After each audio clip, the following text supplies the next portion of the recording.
ഇപ്പോൾ ഒരു 2-3 ആഴ്ച മുമ്പാണ് ഒരു കാര്യം ഞാൻ പറഞ്ഞ് പകുതി വെച്ച് നിർത്തിയിട്ട് പോയത്. പകുതിയല്ല, കാൽഭാഗമായിട്ടുള്ളൂ. എന്തായിരുന്നു? അന്തരീക്ഷ മർദ്ദം എന്നുള്ള പോർഷൻ അല്ലേ? ഏതാണ്? അന്തരീക്ഷ മർദ്ദം എന്നുള്ളൊരു ഭാഗമാണ് നമ്മൾ അന്ന് എന്ത് ചെയ്തത്? പറഞ്ഞുകൊണ്ടിരുന്നത്. ഓക്കെ ആണല്ലോ? അപ്പോൾ അത് ഒന്നുകൂടെ പറയാം, കേട്ടിരുന്നാൽ മതി. ഓക്കെ, അപ്പോൾ തുടങ്ങാം. ഒന്നാമത്തെ കേസ്, എന്താണ് അന്തരീക്ഷ മർദ്ദം എന്ന് വെച്ച് കഴിഞ്ഞാൽ? അന്തരീക്ഷ മർദ്ദം എന്ന് പറഞ്ഞു കഴിഞ്ഞാൽ ഒരു നിശ്ചിത പ്രദേശത്ത് വായു ചൊലുത്തുന്ന ഭാരം, ഇതിനെയാണ് നമ്മൾ എന്ത് വിളിക്കുന്നത്? അന്തരീക്ഷ മർദ്ദം എന്ന് പറയുന്നത്. അപ്പോൾ നോക്കണം, ഒരു നിശ്ചിത പ്രദേശത്ത് അനുഭവപ്പെടുന്ന വായുവിൻ്റെ ഭാരം, സിമ്പിളായിട്ട് തുടങ്ങി ഇത്രയേ ഉള്ളൂ.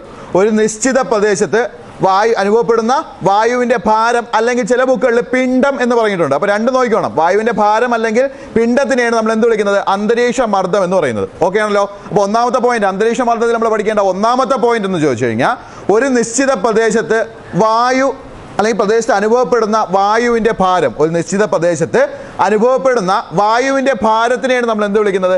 അന്തരീക്ഷ മർദ്ദം എന്ന് പറയുന്നത്. ഓക്കെ ആണല്ലോ? ഭാരം അല്ലെങ്കിൽ പിണ്ഡം, രണ്ട് വാക്ക് വന്നാലും ഓർത്ത് വെച്ചോളുക. ഭാരം അല്ലെങ്കിൽ പിണ്ഡം എന്ന് ചോദിച്ചു കഴിഞ്ഞാൽ അവിടെ ഓർത്ത് വെച്ചുള്ള അതിൻ്റെ പേരാണ് എന്തോന്ന്? അന്തരീക്ഷ മർദ്ദം എന്നുള്ളത്.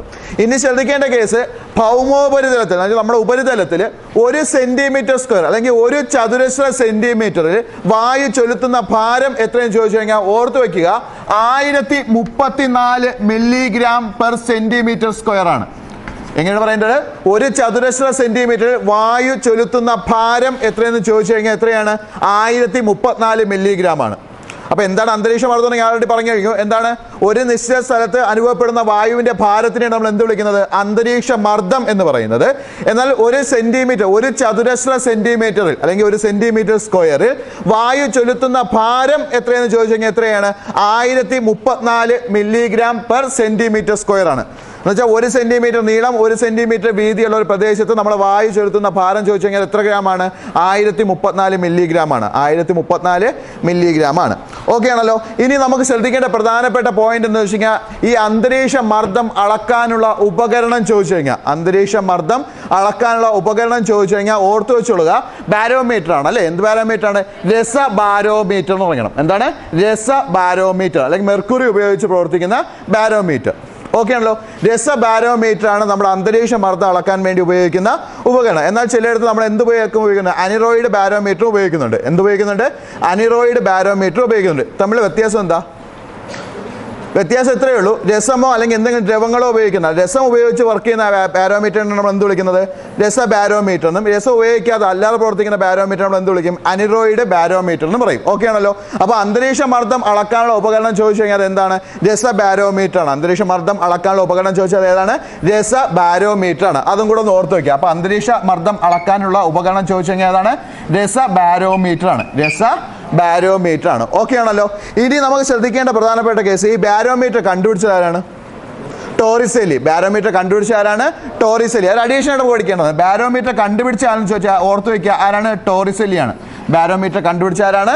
ടോറിസെല്ലിയാണ്. വർഷം കൂടെ ഒന്ന് ഓർത്ത് വെച്ചോളൂ, 1643. 1643 ബാരോമീറ്റർ ആര് കണ്ടെത്തിയത്? ടോറിസെല്ലി കണ്ടെത്തിയത്. ഓക്കെ ആണല്ലോ? അപ്പോൾ എന്താണ്?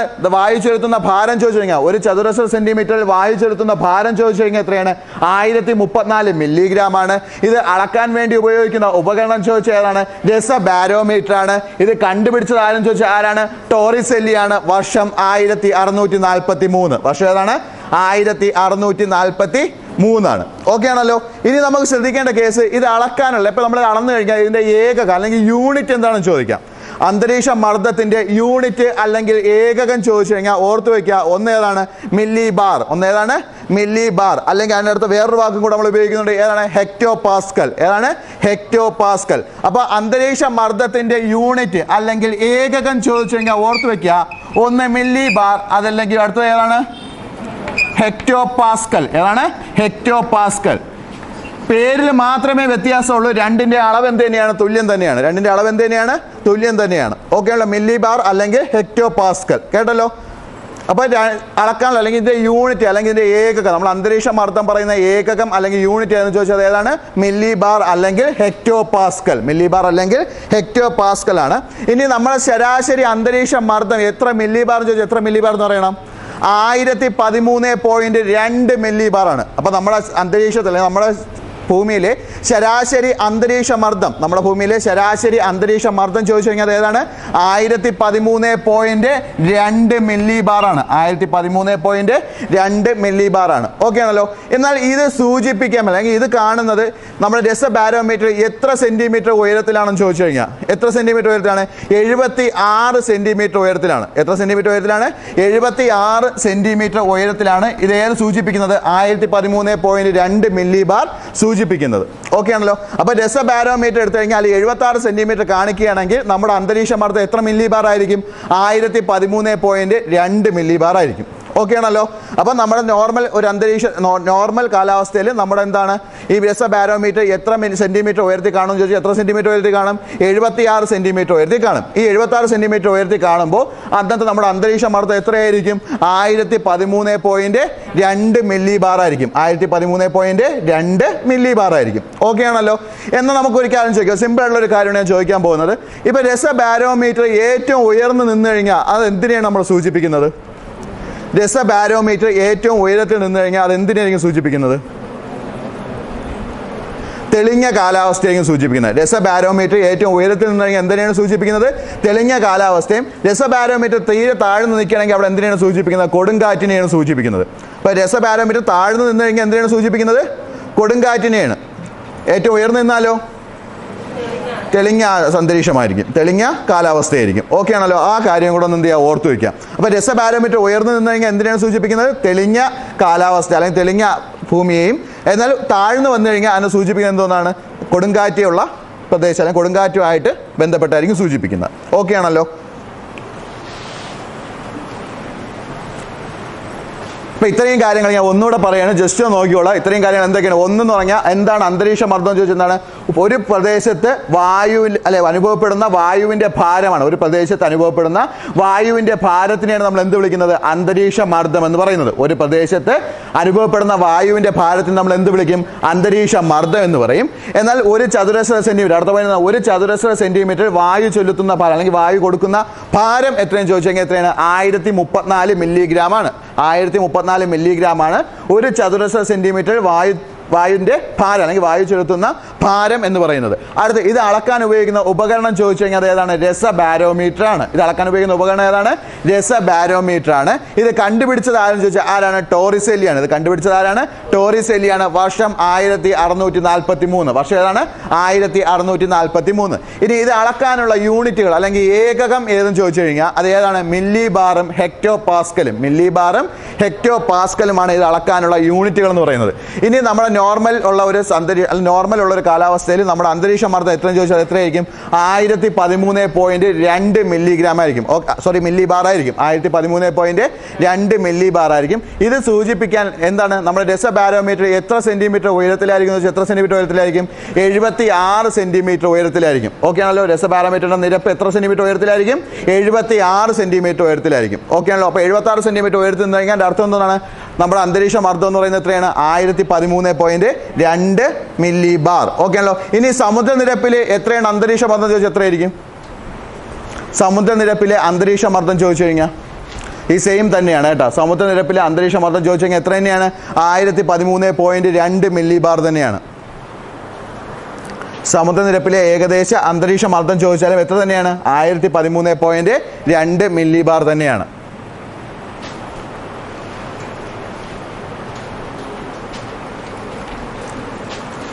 ഓക്കെ ആണല്ലോ. ഇനി ശ്രദ്ധിക്കേണ്ട കേസ്, ഇനി നമുക്ക് അഡീഷൻ പഠിക്കാൻ 2 പോയിന്റ് ഉണ്ട്. ഒരു നീണ്ട കാലയളവിലെ സ്ഥലത്തെ മർദ്ദ വ്യത്യാസങ്ങൾ രേഖപ്പെടുത്തുവാൻ ഉപയോഗിക്കുന്നത് എന്തെന്ന് ചോദിക്കാം.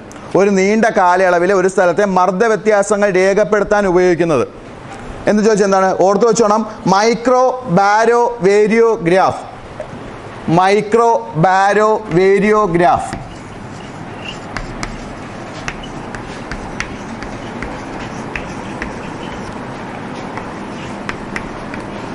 ഒരു നീണ്ട കാലയളവിലെ ഒരു സ്ഥലത്തെ നേരിയ വ്യത്യാസം പോലും ഒരു നീണ്ട കാലയളവിലെ ഒരു സ്ഥലത്തെ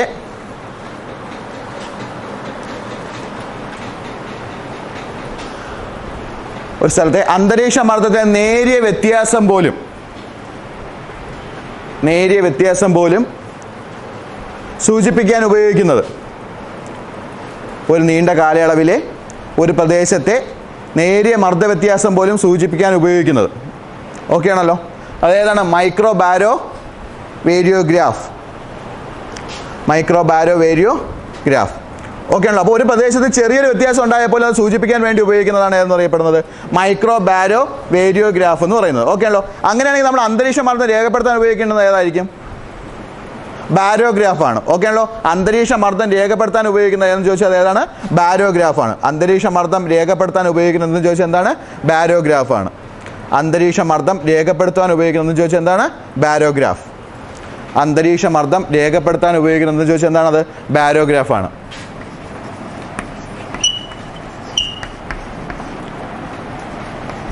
അപ്പോൾ അന്തരീക്ഷ മർദ്ദം രേഖപ്പെടുത്താൻ ഉപയോഗിക്കുന്നത് ചോദിച്ചാൽ എന്താണ്? ബാരോഗ്രാഫും. ഒരു പ്രദേശത്തെ നേരിയ മർദ്ദ വ്യത്യാസം പോലും സൂചിപ്പിക്കാൻ ഉപയോഗിക്കുന്നത് ഏതെന്ന് ചോദിച്ചാൽ ഏതാണ്? മൈക്രോ ബാരോ വേരിയോഗ്രാഫ്. മൈക്രോ ബാരോ വേരിയോഗ്രാഫ്. ഓക്കെ ആണല്ലോ. അപ്പോൾ 2 പോയിന്റാണ് പറഞ്ഞത്. എന്തൊക്കെയാണ്? ഒന്നാമത്തെ പോയിന്റ് പറഞ്ഞാൽ അന്തരീക്ഷ മർദ്ദം രേഖപ്പെടുത്താൻ ഉപയോഗിക്കുന്നത് എന്ന് ചോദിച്ചാൽ എന്താണ്? ബാരോഗ്രാഫും. ഒരു പ്രദേശത്തെ നേരിയ മർദ്ദ വ്യത്യാസം പോലും രേഖപ്പെടുത്താൻ ഉപയോഗിക്കുന്നത് എന്ന് ചോദിച്ചാൽ ഏതാണ്? മൈക്രോ ബാരോ വേരിയോഗ്രാഫാണ്. ഓക്കെ ആണല്ലോ. ഇനി ഒരേ അന്തരീക്ഷ മർദ്ദമുള്ള എന്താണ്? ഒരേ അന്തരീക്ഷ മർദ്ദമുള്ള സ്ഥലങ്ങളെ തമ്മിൽ ബന്ധിപ്പിച്ചുകൊണ്ട് വരയ്ക്കുന്ന രേഖകൾ എന്ന് പറയും? വരയ്ക്കുന്ന സാങ്കല്പിക രേഖകൾ ഐസോബാർ എന്ന് പറയും, അല്ലെങ്കിൽ സമമർദ്ദ രേഖകൾ എന്ന് പറയും. ഓക്കെ ആണല്ലോ. അപ്പോൾ എന്താണ് സമമർദ്ദ രേഖകൾ എന്ന് ചോദിച്ചു കഴിഞ്ഞാൽ ഒരേ അന്തരീക്ഷ മർദ്ദമുള്ള സ്ഥലങ്ങളെ തമ്മിൽ ബന്ധിപ്പിച്ചുകൊണ്ട് വരയ്ക്കുന്ന സാങ്കല്പിക രേഖകളെയാണ് നമ്മൾ എന്ത് വിളിക്കുന്നത്?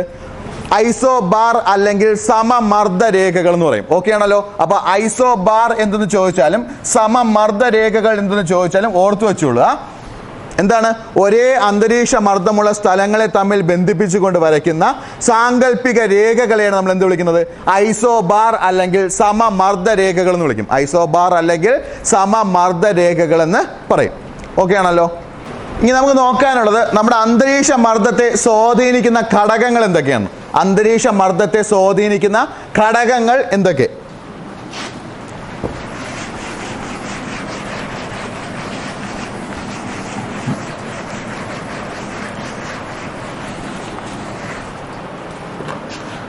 അന്തരീക്ഷ മർദ്ദത്തെ സ്വാധീനിക്കുന്ന ഘടകങ്ങൾ. ഓക്കെ ആണല്ലോ. അന്തരീക്ഷ മർദ്ദ സ്വാധീന ഘടകങ്ങൾ എന്തൊക്കെയാണെന്ന് ചോദിച്ചു കഴിഞ്ഞാൽ ഒന്നാമത്തെ ഘടകമാണ് ഉയരം. ഒന്നാമത്തെ ഘടകം എന്താണ്? ഉയരം. രണ്ടാമത്തെ ഘടകമാണ് താപം അല്ലെങ്കിൽ ഊഷ്മാവ്. താപം അല്ലെങ്കിൽ ഊഷ്മാവ്. താപം അല്ലെങ്കിൽ ഊഷ്മാവ്. മൂന്നാമത്തെ ഘടകം ചോദിച്ചു കഴിഞ്ഞാൽ ആർദ്രത. മൂന്നാമത്തെ ഘടകം എന്താണ്? ആർദ്രത. മൂന്നാമത്തെ ഘടകം എന്താണ്? ആർദ്രത. ഓക്കെ ആണല്ലോ. അപ്പൊ എന്തൊക്കെയാണ് അന്തരീക്ഷ മർദ്ദത്തെ സ്വാധീനിക്കുന്ന ഘടകങ്ങൾ എന്ന് ചോദിച്ചു കഴിഞ്ഞാൽ എന്തൊക്കെയാണ്? ഉയരം, താപം, ആർദ്രത. ഇനി താപത്തിന് പകരം ചിലപ്പോൾ ഊഷ്മാവ് എന്നാണ് ചോദിക്കണമെങ്കിൽ, ഊഷ്മാവ് എന്നാണ് പറയണമെങ്കിൽ എന്ത് ചെയ്യുക? അത് തന്നെയാണ് ആൻസർ. താപം അല്ലെങ്കിൽ ഊഷ്മാവ്. അപ്പോൾ ഓർത്ത് വയ്ക്കുക, ഇതെല്ലാം ഈ 3 ഘടകങ്ങളാണ് പ്രധാനമായിട്ട് നമ്മൾ അന്തരീക്ഷ മർദ്ദത്തെ എന്ത് ചെയ്യുന്നത്? സ്വാധീനിക്കുന്നത്. ഇത് എങ്ങനെ സ്വാധീനിക്കുന്നത് ചോദിച്ചു കഴിഞ്ഞാൽ ഓർത്ത് വെച്ചോളാം, ഇവ 3 എന്തായിരിക്കും? അന്തരീക്ഷ മർദ്ദവുമായിട്ട് വിപരീത അനുപാതത്തിലായിരിക്കും. എന്ത് അനുപാതത്തിലായിരിക്കും? വിപരീത അനുപാതത്തിലായിരിക്കും. ഓക്കെ ആണല്ലോ. വിപരീത അനുപാതം എന്താ ഉദ്ദേശിക്കുന്നത്? ഒന്ന് കൂടുമ്പോൾ മറ്റെന്ത് ചെയ്യണം? കുറയണം. ഒന്ന് കൂടുമ്പോൾ എന്ത് ചെയ്യണം? മറ്റെന്ത് ചെയ്യണം? കുറയണം. അതിനെയാണ് നമ്മൾ എന്ത് വിളിക്കുന്നത്? വിപരീതാനുപാതം എന്ന് വിളിക്കുന്നത്. എന്ത് വിളിക്കുന്നത്? വിപരീതാനുപാതം എന്ന് പറയുന്നത്. ഓക്കെ ആണല്ലോ. ഒന്ന് കൂടുമ്പോൾ അടുത്ത് എന്ത് ചെയ്യുക? കുറയുക. അപ്പോൾ നോക്കണം, ഉയരം കൂടുന്ന നേരത്ത് അന്തരീക്ഷ മർദ്ദം എന്ത് ചെയ്യും? കുറയും. ഉയരം കൂടുമ്പോൾ അന്തരീക്ഷ മർദ്ദം എന്ത് ചെയ്യും? കുറയും. അതൊന്ന് ഓർത്ത് വെച്ചോണം. 10 മീറ്റർ ഉയരത്തിൽ 1 മില്ലി ബാർ എന്ന തോതിൽ അന്തരീക്ഷ മർദ്ദം എന്ത് ചെയ്യും? കുറയും. ഓക്കെ ആണല്ലോ. അപ്പം അന്തരീക്ഷ മർദ്ദത്തെ സ്വാധീനിക്കുന്ന ഘടകങ്ങൾ ചോദിച്ചെങ്കിൽ എന്താണ്? ഉയരം, താപം, അതേപോലെ എന്താണ്? ആർദ്രത. ഉയരം, താപം, ആർദ്രത എന്ന് പറയും. ഇവ 3ഉം എങ്ങനെയാണെന്ന് ചോദിച്ചു കഴിഞ്ഞാൽ എങ്ങനെയാണ്? അന്തരീക്ഷ മർദ്ദവുമായി വിപരീതാനുപാതത്തിലാണ്. എന്താണ്? വിപരീത അനുപാതത്തിലാണ്. ഓക്കെ ആണല്ലോ.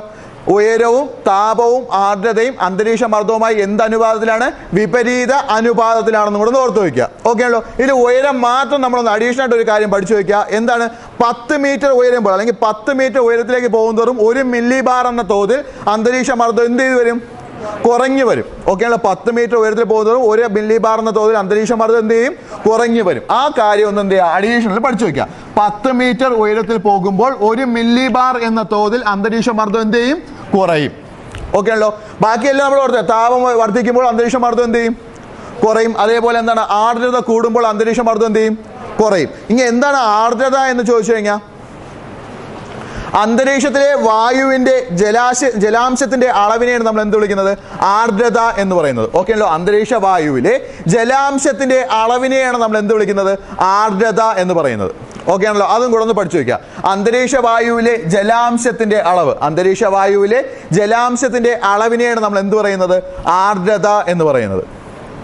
ക്ലിയർ ആണല്ലോ. അപ്പോൾ 3 കേസിൽ ഒന്നുകൂടെ ഞാൻ പറയുന്നത് എന്താണ് 3 പോയിന്റ് തുടങ്ങിയ അന്തരീക്ഷ മർദ്ദത്തെ സ്വാധീനിക്കുന്ന ഘടകങ്ങൾ. അന്തരീക്ഷ മർദ്ദത്തെ സ്വാധീനിക്കുന്ന ഘടകങ്ങൾ എന്തൊക്കെയാണെന്ന് ചോദിച്ചാൽ എന്തൊക്കെയാണ്? ഒന്നാമത്തെ കേസ് എന്താണ്? ഉയരം. രണ്ടാമത്തെ കേസ് എന്താണ്? താപം. മൂന്നാമത്തെ കേസ് എന്താണ്? ആർദ്രത. ഓക്കെ ആണല്ലോ. ഇത് 3ഉം എന്ത് അനുപാതത്തിലാണ്? വിപരീതാനുപാതത്തിലാണ്. ഈ 3 എന്താണ്? വിപരീതാനുപാതത്തിലാണ്. എന്ന് വെച്ച് കഴിഞ്ഞാൽ ഒന്ന് കൂടുമ്പോൾ അടുത്ത് എന്ത് ചെയ്യും? കുറയും. ഇപ്പോൾ ഉയരം കൂടാൻ നേരത്ത് അന്തരീക്ഷ മർദ്ദം എന്ത് ചെയ്യും? കുറയും. ഉയരം കൂടുമ്പോൾ അന്തരീക്ഷ മർദ്ദം എന്ത് ചെയ്യും? കുറയും. എന്നാൽ അവിടെ ഒരു പോയിന്റ് കൂടെ പഠിച്ചു വെച്ചോളാം. എന്താണ് ആ പോയിന്റ്? 10 മീറ്റർ ഉയരം അല്ലെങ്കിൽ 10 മീറ്റർ ഉയരുമ്പോൾ അല്ലെങ്കിൽ 10 മീറ്റർ ഉയരത്തിൽ പോകും തോറും എത്ര മില്ലി ബാർ വെച്ച് കുറയും? 1 മില്ലി ബാർ എന്ന തോതിൽ അന്തരീക്ഷ മർദ്ദം എന്ത് ചെയ്യും?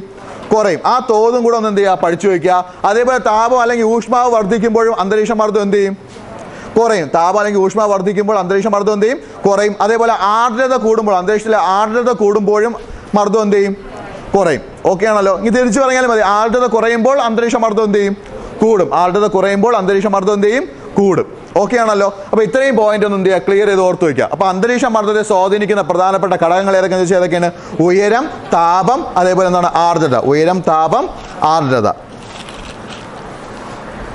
അപ്പോൾ നമുക്ക് അടുത്തൊരു പോയിന്റ്, ഇതിന്റെ കൂടുതൽ നമുക്കൊരു പോയിന്റ് പഠിക്കാം. എന്താണ്? ഉയർന്ന പ്രദേശങ്ങളിൽ പോകുമ്പോൾ ചെവി അടയുന്നതിനുള്ള കാരണം. ഉയർന്ന പ്രദേശങ്ങളിൽ പോകുമ്പോൾ ചെവി അടയുന്നതിനുള്ള കാരണം എന്താണ്? പ്രഷർ എന്താണ്? മർദ്ദത്തിന്റെ കൂടുതലാണോ കുറവാണോ? കുറവ്. മർദ്ദത്തിന് എന്താണ്? കുറവ്. ഉയർന്ന പ്രദേശങ്ങളിൽ പോകുമ്പോൾ ചെവി അടയുന്നതിനുള്ള കാരണം അന്തരീക്ഷ മർദ്ദത്തിന്റെ എന്താണ്? കുറവാണ്. മർദ്ദത്തിന്റെ കുറവ്. അതാണ് ഞാൻ പറഞ്ഞത്. ഉയരം കൂടുമ്പോൾ മർദ്ദം എന്ത് ചെയ്യും? കുറയും.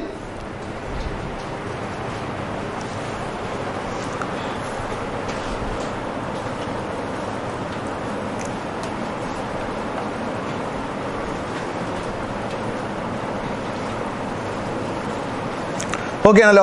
ഇനി നമ്മുടെ ഭൂമിയിൽ ഏറ്റവും കൂടുതൽ മർദ്ദം അനുഭവപ്പെടുന്ന സ്ഥലം എവിടെയായിരിക്കും? അങ്ങനെയാണെങ്കിൽ നമ്മുടെ ഭൂമിയിൽ ഏറ്റവും കൂടുതൽ മർദ്ദം അനുഭവപ്പെടുന്ന സ്ഥലം എഴുതി വെച്ചോണം. ഭൂമിയിൽ ഏറ്റവും കൂടുതൽ മർദ്ദം അനുഭവപ്പെടുന്ന സ്ഥലം ചോദിച്ചു കഴിഞ്ഞാൽ എന്താണ്? എവിടെയാണ്? ധ്രുവപ്രദേശങ്ങളിലും ഏറ്റവും കുറവ് മർദ്ദം അനുഭവപ്പെടുന്ന എവിടെയായിരിക്കും?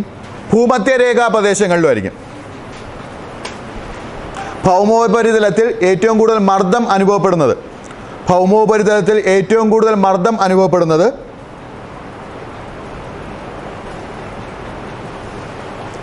ഭൗമോപരിതലത്തിൽ ഏറ്റവും കൂടുതൽ മർദ്ദം അനുഭവപ്പെടുന്നത്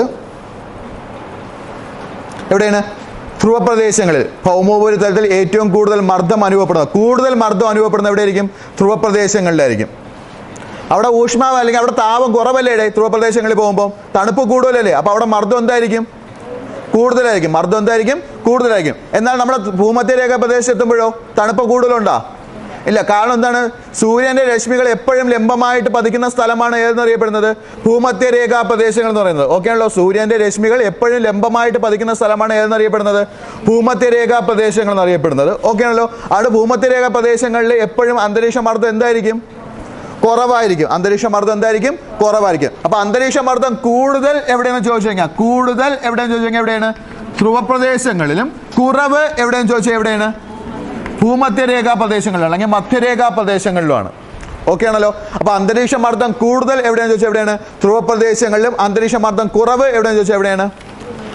ഭൂമധ്യരേഖാ പ്രദേശങ്ങളിലും ആയിരിക്കും. ഓക്കെ ആണല്ലോ. ഇനി നമുക്ക് അടുത്ത് പ്രധാനമായിട്ടും പഠിക്കാനുള്ള ഭാഗമാണ് ആഗോള മർദ്ദ മേഖലകൾ. ഹെഡിങ് കൊടുത്തേ ആഗോള മർദ്ദ മേഖലകൾ.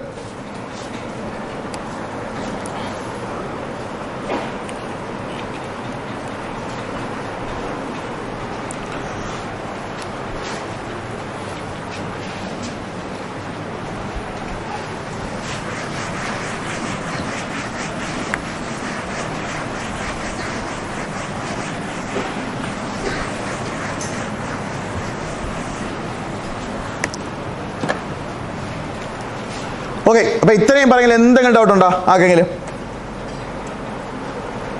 ആർക്കെങ്കിലും ഇതുവരെ പറഞ്ഞെങ്കിൽ എന്തെങ്കിലും ഡൗട്ട് ഉണ്ടോ? ഇല്ലല്ലോ. ഇനി എല്ലാവരും ഒരു വൃത്തം വരച്ചിട്ടോ.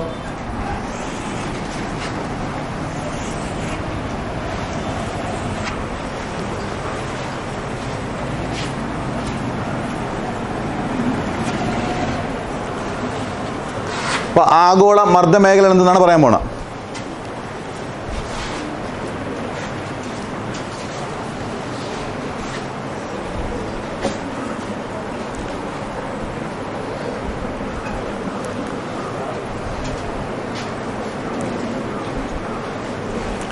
ഓക്കെ,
ഓക്കെ, അതേപോലെ ഒന്ന് വലിച്ചിട്ടാ മതി. അപ്പൊ നോക്ക, ഇത് വെച്ച് നമുക്ക് ആദ്യത്തെ 2 പോയിന്റ് പഠിക്കാം. ഭൗമോപരിതലത്തിൽ ആകെ എത്ര മർദ്ദമേഖലകളുണ്ടെന്ന് ചോദിച്ചാൽ എത്ര മർദ്ദമേഖലകളുണ്ട്? എണ്ണി നോക്ക്.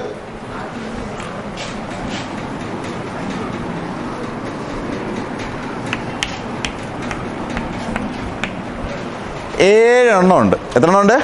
7 എണ്ണം ഉണ്ട്. ഓക്കെ ആണല്ലോ. അപ്പൊ ഭൗമോപരിതലത്തിൽ ആകെ മർദ്ദമേഖലകൾ എത്രയെന്ന് ചോദിച്ചാൽ എത്രയാണ്? 7 എണ്ണമാണ്. 7 എണ്ണം വന്ന രീതി ഞാൻ ഇപ്പോൾ പറഞ്ഞുതരാം. ദാ ഈ 2 പോയിന്റ് ഇട്ടേക്കണ കണ്ട, എല്ലാവർക്കും 5 കിട്ടിയുള്ളൂ എണ്ണി. അപ്പോൾ ദാ ഈ 2 പോയിന്റും കൂടെ ഒന്ന് കൂട്ടിക്കോണം കേട്ടാ. ഏതാണ്? ആ ധ്രുവപ്രദേശങ്ങൾ 2 പോയിന്റ് ഇല്ലേ, അതും കൂടെ എന്ത് ചെയ്യണം? കൂട്ടിക്കോണം. നോക്കാം, 1 2 3 4 5 6 7. ഇപ്പം 7 ആയ, അല്ലെങ്കിൽ 5 മച്ചുണ്ടല്ലോ ഇരുന്നത്. ദാ ഈ ഒരു സ്ഥലം കൂടെ എന്ത് ചെയ്തോണം? കൂട്ടിക്കോണം.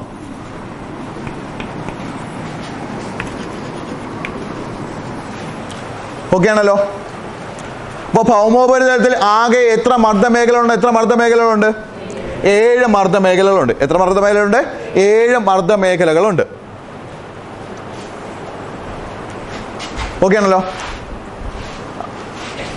ഇതിൽ ഒന്നാമത്തെ നമുക്ക് നടുക്കോട്ടാണ് തുടങ്ങേണ്ടത്. ഓക്കെ ആണല്ലോ. സെൻറ്റർ തൊട്ട് എന്ത് ചെയ്യാൻ തുടങ്ങാം. ഒന്നാമത്തെ ഇതിനെ വിളിക്കുന്ന പേരാണ് ഭൂമധ്യരേഖ ന്യൂനമർദ്ദ മേഖല. ഭൂമധ്യരേഖ ന്യൂനമർദ്ദ മേഖല. ഭൂമധ്യരേഖ ന്യൂനമർദ്ദ മേഖല.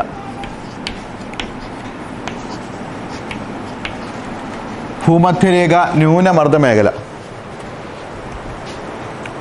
ഓക്കെ ആണല്ലോ.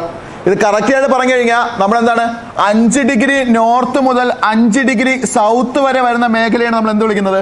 ഭൂമധ്യരേഖ ന്യൂനമർദ്ദ മേഖല എന്ന് വിളിക്കുന്നത്. ഓക്കെ ആണല്ലോ. 5 ഡിഗ്രി നോർത്ത് മുതൽ 5 ഡിഗ്രി സൗത്ത് വരെ എന്നുവെച്ചാൽ ഭൂമധ്യരേഖയ്ക്ക് അപ്പുറത്തോട്ട് 5 ഡിഗ്രി, താഴോട്ട് 5 ഡിഗ്രി. ഓക്കെ ആണല്ലോ. 5 ഡിഗ്രി നോർത്ത് മുതൽ 5 ഡിഗ്രി സൗത്ത് വരെ വരുന്ന മേഖലയാണ് നമ്മൾ എന്ത് വിളിക്കുന്നത്?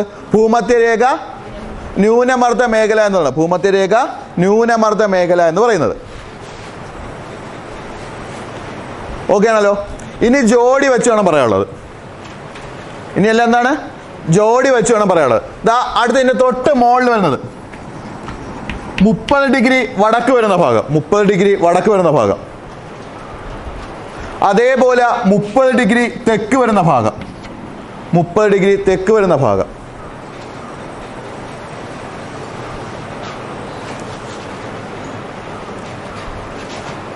ഓക്കെ. ഇതിനെ വിളിക്കുന്ന പേരെന്തോന്ന്? ഉപോഷ്ണ ഉച്ചമർദ്ദ മേഖല എന്ന് പറയും. ഉപോഷ്ണ ഉച്ചമർദ്ദ മേഖല. ഉപോഷ്ണ ഉച്ചമർദ്ദ മേഖല.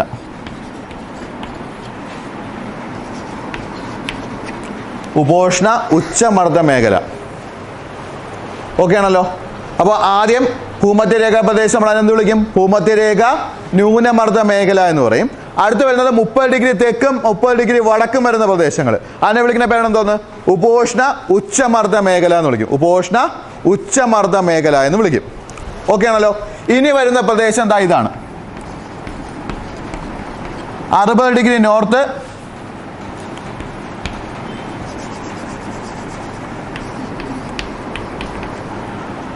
60 ഡിഗ്രി സൗത്ത്. ഓക്കെ ആണല്ലോ. ഉത്തരാർദ്ധഗോളത്തിൽ 60 ഡിഗ്രിയും ദക്ഷിണാർദ്ധഗോളത്തിൽ 60 ഡിഗ്രി. ഓക്കെ. ഈ പ്രദേശങ്ങളെ വിളിക്കുന്ന പേരാണ് എന്തോന്ന്? ഓർത്ത് വെച്ചുള്ള ഉപധ്രുവീയ എന്താണ്? ന്യൂനമർദ്ദ മേഖല. ഉപധ്രുവീയ ന്യൂനമർദ്ദ മേഖല.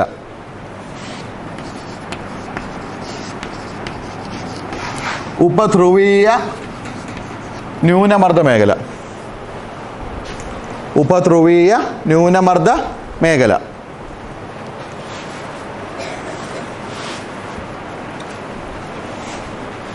ഉപധ്രുവീയ ന്യൂനമർദ്ദ മേഖല. വരച്ചില്ലേ? ഉപധ്രുവീയ ന്യൂനമർദ്ദ മേഖല. ഓക്കെ ആണല്ലോ. ഇനി ഏതാണ് ധ്രുവപ്രദേശങ്ങൾ? എവിടെയാണ്? 90 ഡിഗ്രി സൗത്തും 90 ഡിഗ്രി നോർത്തും. ഓക്കെ ആണല്ലോ. ഇനി വിളിക്കുന്ന പേരാണ് എന്തോന്ന്? ധ്രുവീയ ഉച്ചമർദ്ദ മേഖല എന്ന് വിളിക്കും. ധ്രുവീയ ഉച്ചമർദ്ദ മേഖല. ധ്രുവീയ ഉച്ചമർദ്ദ മേഖല.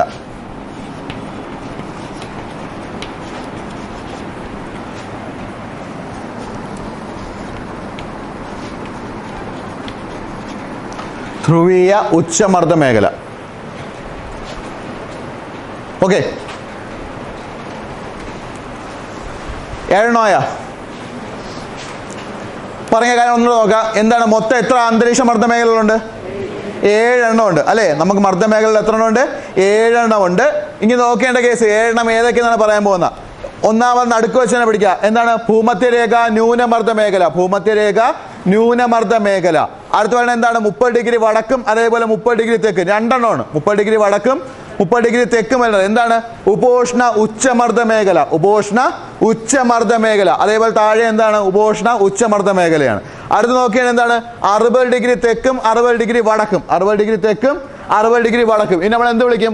ഉപധ്രുവീയ ന്യൂനമർദ്ദ മേഖല എന്ന് വിളിക്കും. ഉപധ്രുവീയ ന്യൂനമർദ്ദ മേഖല എന്ന് വിളിക്കും. അടുത്തുള്ള എന്താണ്? 90 ഡിഗ്രി വടക്കും അതേപോലെ 90 ഡിഗ്രി തെക്കും. ഇനി വിളിക്കുന്ന പേരാണ് എന്തോന്ന്? ധ്രുവീയ ഉച്ചമർദ്ദ മേഖല എന്ന് വിളിക്കും. ധ്രുവീയ ഉച്ചമർദ്ദ മേഖല എന്ന് വിളിക്കും. ഓക്കെ ആണല്ലോ. ഇനി ഇത് ഓരോന്നും എന്താണെന്നാണ് പറയാൻ പോകുന്നത്. എന്താണ് ഈ ഉച്ചമർദ്ദവും ന്യൂനമർദ്ദവും തമ്മിലുള്ള വ്യത്യാസം? ഉച്ചമർദ്ദവും ന്യൂനമർദ്ദവും തമ്മിലുള്ള വ്യത്യാസം ഇത്രയേ ഉള്ളൂ. ചുറ്റുപാടുകളെ അപേക്ഷിച്ച് അന്തരീക്ഷ മർദ്ദം കൂടുതലുള്ള പ്രദേശത്തിനാണ് നമ്മൾ എന്ത് വിളിക്കുന്നത്? ഉച്ചമർദ്ദ മേഖല എന്ന് വിളിക്കും. ഓക്കെ ആണല്ലോ. ചുറ്റുപാടുകളെ അപേക്ഷിച്ച് അന്തരീക്ഷ മർദ്ദം കൂടുതലുള്ള പ്രദേശം നമ്മൾ എന്ത് വിളിക്കും? ഉച്ചമർദ്ദ മേഖല എന്ന് പറയും. അത് എഴുതി വെച്ചോണം. ചുറ്റുപാടുകളെ അപേക്ഷിച്ച് ചുറ്റുപാടുകളെ അപേക്ഷിച്ച്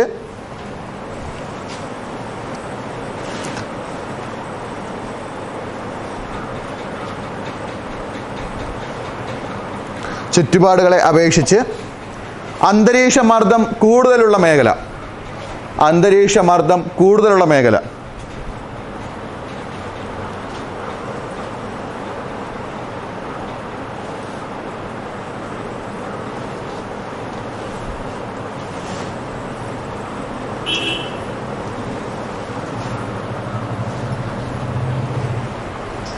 ഓക്കെ ആണല്ലോ. ചുറ്റുപാടുകളെ അപേക്ഷിച്ച് അന്തരീക്ഷ മർദ്ദം കൂടുതലുള്ള മേഖല നമ്മൾ എന്ത് വിളിക്കുന്നത്? ഉച്ചമർദ്ദ മേഖല എന്ന് വിളിക്കുന്നത്. ഓക്കെ ആണല്ലോ. ഇനി ഇത് എന്താണ് ഉച്ചമർദ്ദ മേഖല? എന്തുകൊണ്ട് ഇത് ന്യൂനമർദ്ദ മേഖലയായി? എന്തുകൊണ്ട് ഇത് ഉച്ചമർദ്ദ മേഖലയായി? ഇതാണെങ്കിൽ പറയാൻ പോകുന്നത്. ഓക്കെ ആണല്ലോ. തുടങ്ങാം. അതിൽ ഒന്നാമത് എഴുതി വെച്ചോളുക. ഒന്നാമത്തെയാണ് ഭൂമധ്യരേഖ ന്യൂനമർദ്ദ മേഖല. ഹെഡിങ് കൊടുക്കുക. ഭൂമധ്യരേഖ ന്യൂനമർദ്ദ മേഖല. ഭൂമധ്യരേഖ ന്യൂനമർദ്ദ മേഖല. ഭൂമധ്യരേഖ ന്യൂനമർദ്ദ മേഖല. ഹെഡിങ് കൊടുക്കുക. ഭൂമധ്യരേഖ ന്യൂനമർദ്ദ മേഖല. ഭൂമധ്യരേഖ ന്യൂനമർദ്ദ മേഖല. എടുത്താ എഴുതി വെച്ചോണം. വടക്ക് 5 ഡിഗ്രി അക്ഷാംശം മുതൽ എന്ന് വെച്ചാൽ ഇത് തൊട്ട് ഇതുവരെ വടക്ക് 5 ഡിഗ്രി അക്ഷാംശം മുതൽ തെക്ക് 5 ഡിഗ്രി അക്ഷാംശം വരെ തെക്ക് 5 ഡിഗ്രി അക്ഷാംശം വരെ തെക്ക് 5 ഡിഗ്രി അക്ഷാംശം വരെ തെക്ക് 5 ഡിഗ്രി അക്ഷാംശം വരെ കേന്ദ്രീകരിച്ചിരിക്കുന്ന മേഖല. തെക്ക് 5 ഡിഗ്രി അക്ഷാംശം വരെ കേന്ദ്രീകരിച്ചിരിക്കുന്ന മേഖല അതിനാണ് നമ്മൾ എന്ത് വിളിക്കുന്നത്? ഭൂമധ്യരേഖ ന്യൂനമർദ്ദ മേഖല എന്ന് പറയുന്നത്. ഓക്കെ ആണല്ലോ. അപ്പൊ വടക്ക് 5 ഡിഗ്രി മുതൽ തെക്ക് 5 ഡിഗ്രി വരെ വരുന്ന മേഖലയാണ് നമ്മൾ എന്ത് വിളിക്കുന്നത്? ഭൂമധ്യരേഖ ന്യൂനമർദ്ദ മേഖല എന്ന് വിളിക്കുന്നത്. ഓക്കെ ആണല്ലോ. ഇനി ഈ മേഖലയിലെ ഏറ്റവും വലിയ പ്രത്യേകത എന്ന് ചോദിച്ചാൽ എന്താണ്? ഓർത്ത് വെച്ചോളാം. വർഷം മുഴുവനും സൂര്യരശ്മികൾ ലംബമായി പതിക്കുന്ന പ്രദേശം. വർഷം മുഴുവനും സൂര്യരശ്മികൾ ലംബമായി പതിക്കുന്ന സ്ഥലം. വർഷം മുഴുവനും സൂര്യരശ്മികൾ ലംബമായി പതിക്കുന്ന സ്ഥലം. വർഷം മുഴുവനും സൂര്യരശ്മികൾ ലംബമായി പതിക്കുന്ന സ്ഥലം. ഓക്കെ ആണല്ലോ. വർഷം മുഴുവനും സൂര്യരശ്മികൾ ലംബമായി പതിക്കുന്ന സ്ഥലം ചോദിച്ചത് ഏതാണ്? ഭൂമധ്യരേഖ ന്യൂനമർദ്ദ മേഖലയാണ്. ഭൂമധ്യരേഖ ന്യൂനമർദ്ദ മേഖലയാണ്. ഓക്കെ ആണല്ലോ. ഇനി ഇത് എന്തുകൊണ്ടാണ് ഇവിടെ ന്യൂനമർദ്ദ മേഖല ആയെന്ന് അറിയണ്ടേ? എന്തുകൊണ്ടായിരിക്കും? വർഷം മുഴുവനും സൂര്യരശ്മികൾ ലംബമായി പതിക്കുന്നത് കൊണ്ട് തന്നെ എന്ത് സംഭവിക്കും? ചൂട് കൂടുതലാണ്. ചൂട് കൂടുതലാകുമ്പം വായു എന്ത് ചെയ്യും? ഉയർന്നു പൊങ്ങും. വായു എന്ത് ചെയ്യും? ഉയർന്നു പൊങ്ങും. ഉയർന്നു പോകുന്നതുകൊണ്ട് തന്നെ ഇവിടെ എന്തായിരിക്കും? ഇവിടുത്തെ കാറ്റുകൾ തീരെ ദുർബലമായിരിക്കും. കാറ്റുകൾ എന്തായിരിക്കും? തീരെ ദുർബലം. കാറ്റുകൾ വളരെ കുറവായിരിക്കും. ഏതാണ്? ഈ ഭൂമധ്യരേഖ ന്യൂനമർദ്ദ മേഖലയിൽ കാറ്റുകൾ എന്തായിരിക്കും? തീരെ കുറവായിരിക്കും. ഓക്കെ ആണല്ലോ. അതുകൊണ്ടാണ് ഇവിടെ എന്തെന്ന് പറയാൻ കാരണം? ന്യൂനമർദ്ദ മേഖല എന്ന് പറയാൻ കാരണം അല്ലേ? അന്തരീക്ഷ മർദ്ദം അപ്പം കാറ്റ് ചൂട് കൂടുമ്പോൾ എന്ത് സംഭവിക്കും? അന്തരീക്ഷ മർദ്ദം കൂടുകയോ കുറയോ? കുറയും. അന്തരീക്ഷ മർദ്ദം എന്ത് ചെയ്യും? കുറയും. കുറയുന്നതുകൊണ്ട് തന്നെ ഇവിടെ എന്ത് മേഖലയായിരിക്കും? ന്യൂനമർദ്ദ മേഖലയ്ക്ക്. അന്തരീക്ഷ മർദ്ദം കുറവായതുകൊണ്ട് തന്നെ എന്തായിരിക്കും? ന്യൂനമർദ്ദ മേഖലയായിരിക്കും. അപ്പോൾ ഇതാണ് ആ പോയിന്റ്. എന്തുകൊണ്ടാണ് ഇവിടെ ന്യൂനമർദ്ദ മേഖല എന്നുള്ളതാണ് കാരണം. അപ്പോൾ എഴുതി വെച്ചോളാം. എന്താണ്? ചൂട് കൂടുതലായതുകൊണ്ട് ചൂട് കൂടുതലായി വായു ഉയർന്നു പോകുന്നത് കൊണ്ട് ചൂട് കൂടുതലായി വായു ഉയർന്നു പോകുന്നത് കൊണ്ട്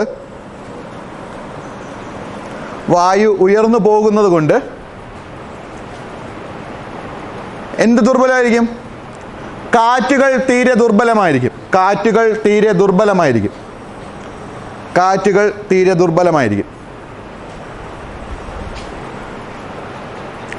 തീരെ എന്തായിരിക്കും? ദുർബലമായിരിക്കും. ഓക്കെ ആണല്ലോ. അതുകൊണ്ടാണ് എന്തെന്ന് പറയുന്നത്? ഈ മേഖലയെ ന്യൂനമർദ്ദ മേഖല എന്ന് പറയുന്നത്. എന്ത് പറയുന്നത്? ന്യൂനമർദ്ദ മേഖല എന്ന് പറയുന്നത്. അതിൻ്റെ കൂടെ ഒരു പോയിന്റും കൂടെ എഴുതി വെച്ചോണം. ഈ കാറ്റുകൾ ദുർബലമായത് കൊണ്ട് തന്നെ ഈ മേഖല വേറൊരു പേരും കൂടെ വിളിക്കും. എന്താണ്? നിർവാത മേഖല എന്നും പറയപ്പെടും. നിർവാത മേഖല അല്ല എങ്കിൽ ഡോൾഡ്രംസ്. എന്താണ്? ഡോൾഡ്രംസ്.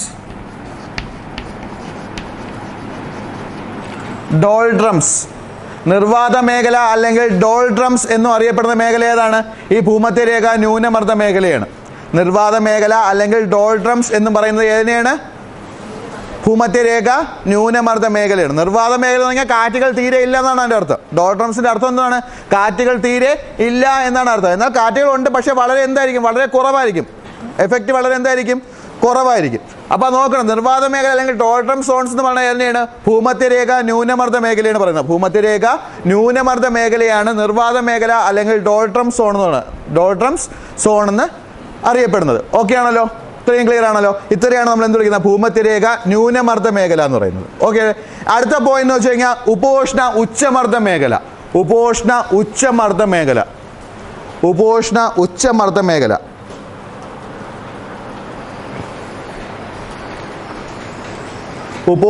ഉച്ചമർദ്ദ മേഖല. ഓക്കെ. ഏതൊക്കെ പ്രദേശങ്ങളെയാണ് കേന്ദ്രീകരിച്ചിരിക്കുന്നത്? എഴുതി വെച്ചാൽ ഉത്തര ദക്ഷിണാർദ്ധ ഗോളങ്ങളിൽ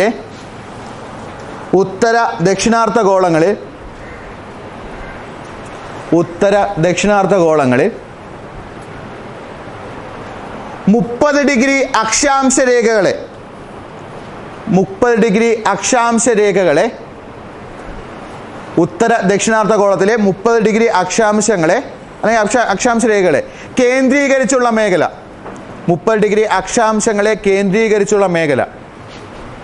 ഉത്തരാർദ്ധഗോളത്തിൽ എന്ന് പറയുമ്പോൾ എന്താണ്? 30 ഡിഗ്രി നോർത്ത് അല്ലെങ്കിൽ 30 ഡിഗ്രി വടക്ക് അക്ഷാംശം.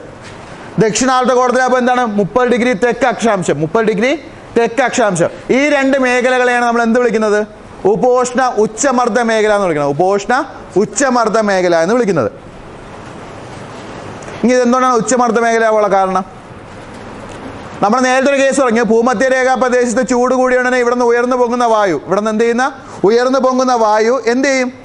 മോളിൽ ചെല്ലുമ്പോൾ എന്തെങ്കിലും തണുക്കും. മോളിൽ ചെന്ന് എന്ത് ചെയ്യും? തണുത്ത് നേരെ എങ്ങോട്ടേക്ക് പോരും? നേരെ നമ്മൾ എന്താണ് ഈ ഉപോഷ്ണ ഉച്ചമർദ്ദ മേഖലയിലേക്ക് എത്തും. അല്ലെങ്കിൽ നമ്മൾ ഈ 30 ഡിഗ്രി നോർത്തിലേക്ക് എന്ത് എത്തി അവിടെ എന്ത് ചെയ്യും? താഴ്ന്നു വരും. അവിടെ എന്ത് ചെയ്യും? താഴ്ന്നു വരും. ആ താഴ്ന്നു വന്നുകൊണ്ട് അവിടെ അന്തരീക്ഷ മർദ്ദം എന്ത് ചെയ്യും? കൂടും. അന്തരീക്ഷ മർദ്ദം എന്ത് ചെയ്യും? കൂടും. ആ കൂടുന്നത് കൊണ്ടാണ് നമ്മളിതിനെ എന്ത് വിളിക്കുന്നത്? ഉപോഷ്ണ ഉച്ചമർദ്ദ മേഖല എന്ന് വിളിക്കുന്നത്. അപ്പോൾ ഇവിടെ നിന്ന് ഉയർന്നു പൊങ്ങുന്ന വായു മോളിൽ ചെന്ന് തണുത്ത് വീണ്ടും എവിടേക്ക് വരും? താഴേക്ക് വരും. ഏത് ഭാഗത്തേക്ക് വരും? ഈ 30 ഡിഗ്രി നോർത്തും അതേപോലെ 30 ഡിഗ്രി തെക്കുമുള്ള ഭാഗത്തേക്ക് നമുക്ക് എന്ത് ചെയ്യും? ഈ കാറ്റ് അല്ലെങ്കിൽ ഈ വായു എന്ത് ചെയ്യും? എത്തും. അല്ലെങ്കിൽ താഴ്ന്ന വിതാനങ്ങളിലേക്ക് എത്തും. അതുകൊണ്ടാണ് ഈ ഭാഗത്ത് നമ്മൾ എന്ത് വിളിക്കുന്നത്? ഉച്ചമർദ്ദ മേഖലകളെന്ന് വിളിക്കുന്നത്. എന്ത് വിളിക്കുന്നത്? ഉച്ചമർദ്ദ മേഖലകൾ എന്ന് വിളിക്കുന്നത്. അപ്പോൾ എന്ത് എഴുതി വെച്ചോണം? ഭൂമധ്യരേഖാ പ്രദേശത്ത് നിന്ന്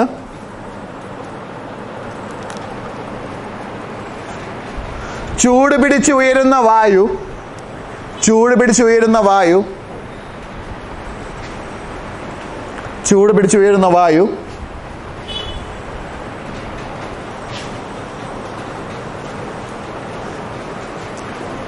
ക്രമേണ തണുത്ത്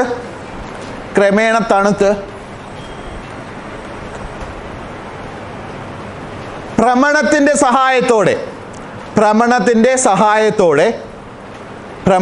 സഹായത്തോടെ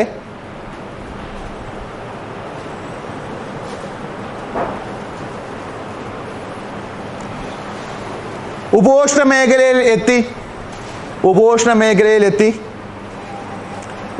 മേഖലയിലെത്തി എന്ത് ചെയ്യുന്നു? താഴുന്നു.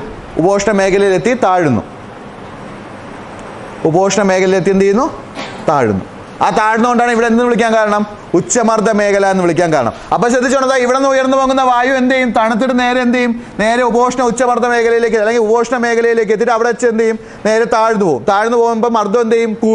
കൂടുന്നത് കൊണ്ടാണ് ഇവിടെ നമ്മൾ എന്ത് വിളിക്കുന്നത്? ഉപോഷ്ണ ഉച്ചമർദ്ദ മേഖല എന്ന് വിളിക്കുന്നത്. ഉപോഷ്ണ എന്ത് വിളിക്കുന്നത്? ഉച്ചമർദ്ദ മേഖല എന്ന് വിളിക്കുന്നത്. ഓക്കെ ആണല്ലോ? ഇനി ഇവിടെ ശ്രദ്ധിക്കേണ്ടത്, ഇവിടെ നമ്മളൊരു പേരുമുണ്ട്, കുതിര അക്ഷാംശം എന്ന് വിളിക്കുന്നത്. എന്തിനാണ് കുതിര അക്ഷാംശം എന്ന് വിളിക്കുന്നത്? എവിടെയാണ് കുതിര അക്ഷാംശം എന്നറിയപ്പെടുന്ന മേഖല? ഉപോഷ്ണ ഉച്ചമർദ്ദ മേഖലയാണ്. കുതിര അക്ഷാംശം എന്നറിയപ്പെടുന്ന മേഖല ചോദിച്ചത് ഏതാണ്? ഉപോഷ്ണ ഉച്ചമർദ്ദ മേഖലയാണ്. കുതിര അക്ഷാംശം, ഹോഴ്സ്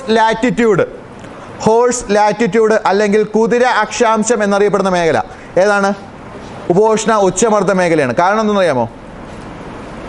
ഈ പണ്ട് പോകുന്നതിൽ എന്ത് ചെയ്യും? കപ്പലിനകത്ത് എല്ലാം കുതിരകളെ കയറ്റിക്കൊണ്ടായിരിക്കും പോകുന്നത്. അപ്പോൾ ഇവിടെ എത്തുമ്പോൾ കാറ്റിൻ്റെ കറക്റ്റ് ഗതി കിട്ടാൻ വേണ്ടി ഇവർക്ക് എന്ത് ചെയ്യും? ഇവർക്ക് യാത്ര പണ്ട് കാറ്റിൻ്റെ ഇതിലല്ലേ പൊയ്ക്കൊണ്ടിരുന്നത്. അപ്പോൾ ഈ കാറ്റ് ഇവർക്ക് എപ്പോഴും ഇവിടെ നിന്ന് സ്ഥിരമായിട്ട് കിട്ടണമെന്നില്ല. അപ്പോൾ ഈ കാറ്റിൻ്റെ ദിശ കറക്റ്റായിട്ട് കിട്ടാൻ വേണ്ടി ഇവിടുത്തെ കപ്പലിൻ്റെ ഭാരം കുറയ്ക്കാൻ വേണ്ടി ഇവർ കൊണ്ടുവരുന്ന കുതിരകളെ മൊത്തം ഇവിടെ എത്തുമ്പോൾ എന്ത് ചെയ്യും? അവർ ഉപേക്ഷിക്കുക. എന്ന് വെച്ചാൽ കടലിൽ അങ്ങോട്ട് എറിയും. അതുകൊണ്ടാണ് ഈ ഭാഗത്ത് നമ്മൾ എന്ത് വിളിക്കുന്നത്? ഹോഴ്സ് ലാറ്റിറ്റ്യൂഡ് എന്ന് വിളിക്കുന്നത്. എന്ത് വിളിക്കുന്നത്? ഹോഴ്സ് ലാറ്റിറ്റ്യൂഡ് എന്ന് വിളിക്കുന്നത്. ഓക്കെ ആണല്ലോ? അപ്പോൾ ഹോഴ്സ് ലാറ്റിറ്റ്യൂഡ് എന്ന് വിളിക്കുന്നത് ഏതാണ്? 30 ഡിഗ്രി അക്ഷാംശം അല്ലെങ്കിൽ എന്താണ്? ഉപോഷ്ണ ഉച്ചമർദ്ദ മേഖലയാണ് നമ്മൾ എന്ത് വിളിക്കുന്നത്? ഹോഴ്സ് ലാറ്റിറ്റ്യൂഡ് എന്ന് വിളിക്കുന്നത്. ഓക്കെ ആണല്ലോ? അടുത്ത ഏതാണ്? ഉപധ്രുവീയ ന്യൂനമർദ്ദ മേഖല. ഉപധ്രുവീയ ന്യൂനമർദ്ദ മേഖല.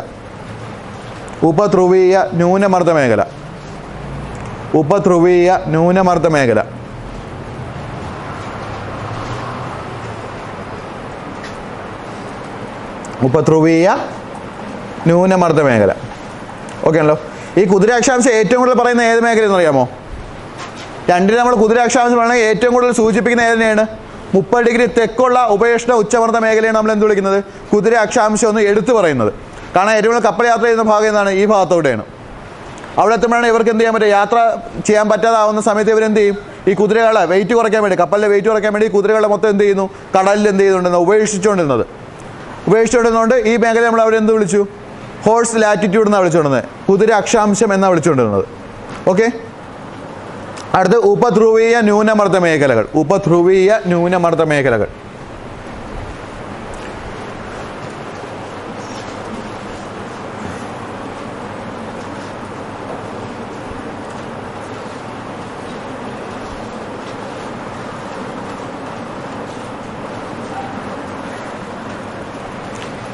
ഓക്കെ ആണല്ലോ. ഇനി ശ്രദ്ധിച്ചോണേ, ഉപധ്രുവീയ ന്യൂനമർദ്ദ മേഖലയാണ്. ഉപധ്രുവീയ എന്താണ്, ന്യൂനമർദ്ദ മേഖല. എന്തായാലും വായുവിന് തണുപ്പ് കൂടുന്ന സമയത്ത് എന്ത് സംഭവിക്കട്ടെ, മർദ്ദം കൂടുകയല്ലേ ചെയ്യാനുള്ളത്. നമ്മൾ നേരത്തെ പറഞ്ഞു ഊഷ്മാവും മർദ്ദവും തമ്മിൽ എന്താണ്, വിപരീത അനുപാതമാണ്. അപ്പോൾ ഊഷ്മം അല്ലെങ്കിൽ താപം കൂടുമ്പോൾ എന്ത് ചെയ്യണം, മർദ്ദം കുറയണം. പക്ഷെ ധ്രുവീയ മേഖല എന്ന് പറഞ്ഞിട്ടുമുണ്ട്. പക്ഷെ എന്തായിട്ട് പറയുന്നുള്ളൂ ഇവിടെ, ന്യൂനമർദ്ദ മേഖല എന്നേ പറയുന്നുള്ളൂ. കാരണമുണ്ട്, ശ്രദ്ധിച്ചോണം.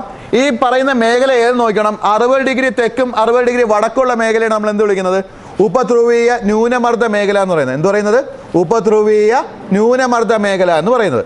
ഇനി അവിടെ പറയാനുള്ള പ്രധാനപ്പെട്ട പോയിന്റ്, ധ്രുവപ്രദേശങ്ങളുടെ അടുത്തായതുകൊണ്ട് തന്നെ ഇവിടുത്തെ വായു എന്തായിരിക്കും, തണുത്തായിരിക്കും കിടക്കുന്നത്. ഇവിടുത്തെ വായു എന്തായിരിക്കും, തണുത്തായിരിക്കും കിടക്കുന്നത്. പക്ഷേ ഈ തണുത്ത് കിടക്കുന്നതിൻ്റെ കൂടെ തന്നെ ഒരു കുഴപ്പമുണ്ട്.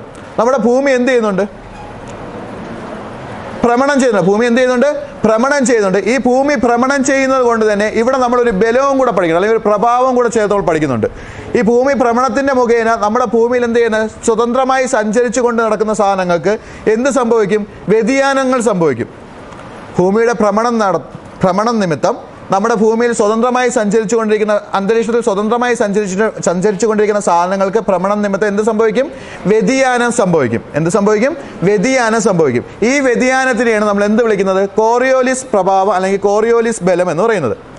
അപ്പോൾ സ്വതന്ത്രമായി ഭൂമിയിൽ സഞ്ചരിച്ചു കൊണ്ടിരിക്കുന്ന, സ്വതന്ത്രമായി നമ്മളതല്ല കാര്യമല്ല വേണം, വായുവിൽ സ്വതന്ത്രമായി സഞ്ചരിച്ചു കൊണ്ടിരിക്കുന്ന വസ്തുക്കൾക്ക് ഭൂമിയുടെ ഭ്രമണം നിമിത്തം സഞ്ചാര ദിശയിൽ എന്തുണ്ടാവും, വ്യതിയാനങ്ങൾ ഉണ്ടാവും. ഈ വ്യതിയാനങ്ങളെയാണ് നമ്മൾ എന്ത് വിളിക്കുന്നത്, കോറിയോലിസ് ബലം അല്ലെങ്കിൽ കോറിയോലിസ് പ്രഭാവം എന്ന് പറയും. കോറിയോലിസ് ബലം അല്ലെങ്കിൽ കോറിയോലിസ് പ്രഭാവം എന്ന് പറയും. ഈ കോറിയോലിസ് പ്രഭാവം കൊണ്ട് തന്നെ ഈ ഇവിടെ ഉള്ള തണുത്ത വായു നേരെ എങ്ങോട്ടേക്ക് പോകും, ധ്രുവപ്രദേശങ്ങളിലേക്ക് പോകും. എങ്ങോട്ടേക്ക് പോകും, ധ്രുവപ്രദേശങ്ങളിലേക്ക് പോകും. ഈ ധ്രുവപ്രദേശങ്ങളിലേക്ക് പോകുമ്പോൾ തന്നെ മർദ്ദം എന്തായിരിക്കും, ധ്രുവപ്രദേശങ്ങളെ അപേക്ഷിച്ച് ഇവിടെ എന്തായിരിക്കും, കുറവായിരിക്കും. ധ്രുവപ്രദേശങ്ങളെ അപേക്ഷിച്ച് ഇവിടെ എന്തായിരിക്കും, കുറവായിരിക്കും. അതുകൊണ്ടാണ് ഇവിടെ എന്ത് വിളിക്കുന്നത്, ഉപധ്രുവീയ ന്യൂനമർദ്ദ മേഖല എന്ന് പറയുന്നത്. ഉപധ്രുവീയ എന്ന് പറയും, ന്യൂനമർദ്ദ മേഖല എന്ന് പറയും. അപ്പോൾ ഇവിടെ ന്യൂനമർദ്ദ മേഖല എന്നതിൻ്റെ കാര്യം മനസ്സിലായല്ലോ. എന്താണ്, ധ്രുവപ്രദേശങ്ങളുടെ അടുത്ത് കിടക്കുന്നതുകൊണ്ട് തന്നെ വായു എന്തായിരിക്കും, ഇവിടെ തണുക്കും. ഇവിടുത്തെ വായു എന്ത് ചെയ്യും, തണുക്കും. തണുത്തത് കൊണ്ട് തന്നെ ഇവിടുത്തെ ഭ്രമണം നിമിത്തം ഈ വായു എങ്ങോട്ടേക്ക് പോകും, ധ്രുവപ്രദേശങ്ങളിലേക്ക് ചുഴറ്റിയെറിയപ്പെടും. ധ്രുവപ്രദേശങ്ങളിലേക്ക് എന്ത് ചെയ്യും, ചുഴറ്റിയെറിയപ്പെടും. ഈ ചുഴറ്റിയെറിയപ്പെടുന്നത് കൊണ്ട് തന്നെ ഇവിടുത്തെ എന്തായിരിക്കും, ഇവിടുത്തെ മേഖലയെ നമ്മൾ എന്തെന്നാ പറയുള്ളൂ, ഉപധ്രുവീയ ന്യൂനമർദ്ദ മേഖല എന്നേ പറയുള്ളൂ. ഓക്കെ ആണല്ലോ, ഉപധ്രുവീയ ന്യൂനമർദ്ദ മേഖല എന്നേ പറയുള്ളൂ. അപ്പോൾ ആദ്യം 2 പോയിന്റിനകത്ത് എഴുതുക. ഒന്നാമത്തെ പോയിന്റ് എന്താണ്, ഉത്തര ദക്ഷിണാർദ്ധ ഗോളങ്ങളിലെ 60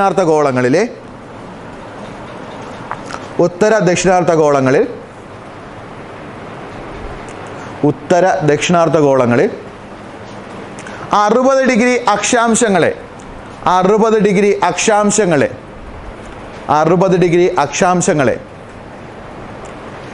കേന്ദ്രീകരിച്ചുള്ള മേഖല.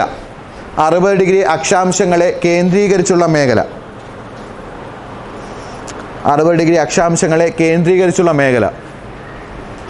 ഓക്കെ ആണല്ലോ. അതിനാണ് നമ്മൾ എന്ത് വിളിക്കുന്നത്, ഉപധ്രുവീയ എന്ന് വിളിക്കും, ന്യൂനമർദ്ദ മേഖല എന്ന് പറയും. ഉപധ്രുവീയ ന്യൂനമർദ്ദ മേഖല എന്ന് പറയും.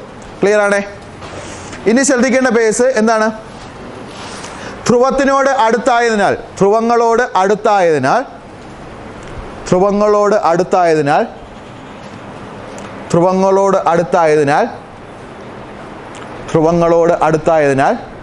വായുവിന് തണുപ്പ് കൂടുതലായിരിക്കും. ഈ പ്രദേശങ്ങളുടെ പ്രത്യേകതയാണ്, ധ്രുവങ്ങളോട് അടുത്തായതിനാൽ വായുവിന് തണുപ്പ് എന്തായിരിക്കും, കൂടുതലായിരിക്കും.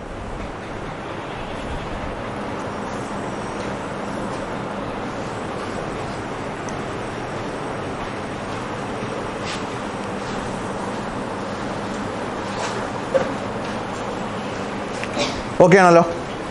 ഇനിയാണ് പ്രധാനപ്പെട്ട പോയിന്റ്. ഇത് എന്തുകൊണ്ടാണ് ഇവിടെ എന്ത് വരാൻ കാരണം? ന്യൂനമർദ്ദ മേഖല എന്ന് പറയാൻ കാരണം എന്നാണ് പറയാൻ പോകുന്നത്. ഓക്കെ ആണല്ലോ, ശ്രദ്ധിച്ചോണം. പ്രധാനപ്പെട്ട പോയിന്റ് ആണ് തണുത്ത വായു. അടുത്ത പോയതായിട്ട് എഴുതിക്കോണം. തണുത്ത വായു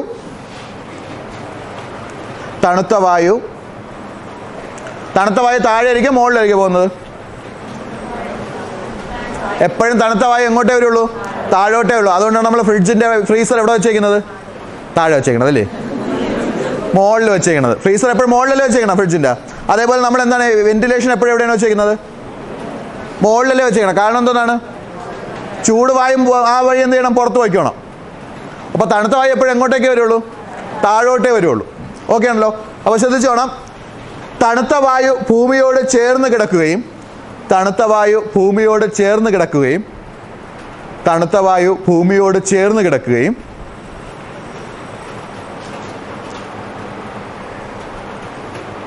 ഭ്രമണം മൂലം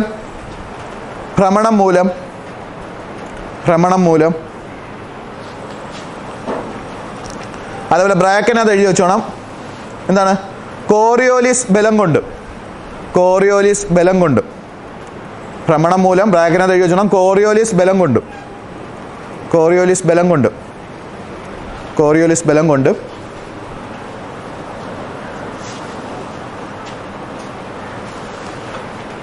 ഇവ ശക്തമായി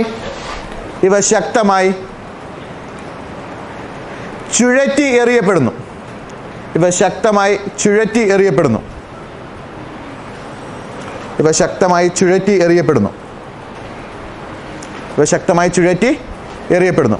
ഇതുകൊണ്ട് ഈ മേഖല എന്ത് വിളിക്കും? ന്യൂനമർദ്ദ മേഖല എന്നറിയും. അത് ഇതുകൊണ്ടാണ് ഇവിടെ എന്തായത്? ന്യൂനമർദ്ദ മേഖലയായത്.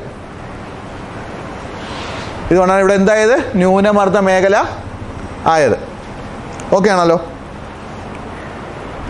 ഇനി കോറിയോലിസ് ബലം ഏറ്റവും കൂടുതൽ അനുഭവപ്പെടുന്നത് എവിടെയാണെന്ന് ചോദിച്ചാൽ എവിടെയാണ്? ഉപധ്രുവീയ ന്യൂനമർദ്ദ മേഖലാ പ്രദേശങ്ങളിലാണ് കോറിയോലിസ് ബലം ഏറ്റവും കൂടുതൽ അനുഭവപ്പെടുന്നത്.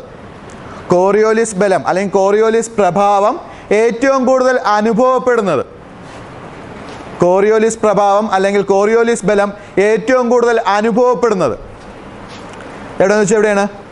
ഉപധ്രുവീയ ന്യൂനമർദ്ദ മേഖലാ പ്രദേശങ്ങളിലാണ്. ഉപധ്രുവീയ ന്യൂനമർദ്ദ മേഖലാ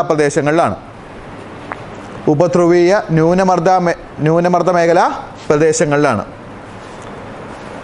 ഓക്കെ ആണല്ലോ. ഇനി എന്താണ് കോറിയോലിസ് ബലം എന്നാണ് പറയാൻ പോണത്. ഹെഡിങ് എടുത്തോ. കോറിയോലിസ് ബലം അല്ലെങ്കിൽ കോറിയോലിസ് പ്രഭാവം.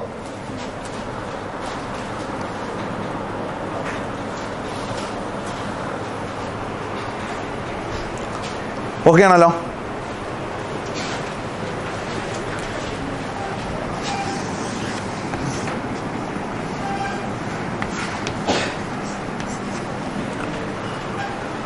ഓക്കെ, ഇത്രയുള്ളൂ കോറിയോലിസ് ബലം.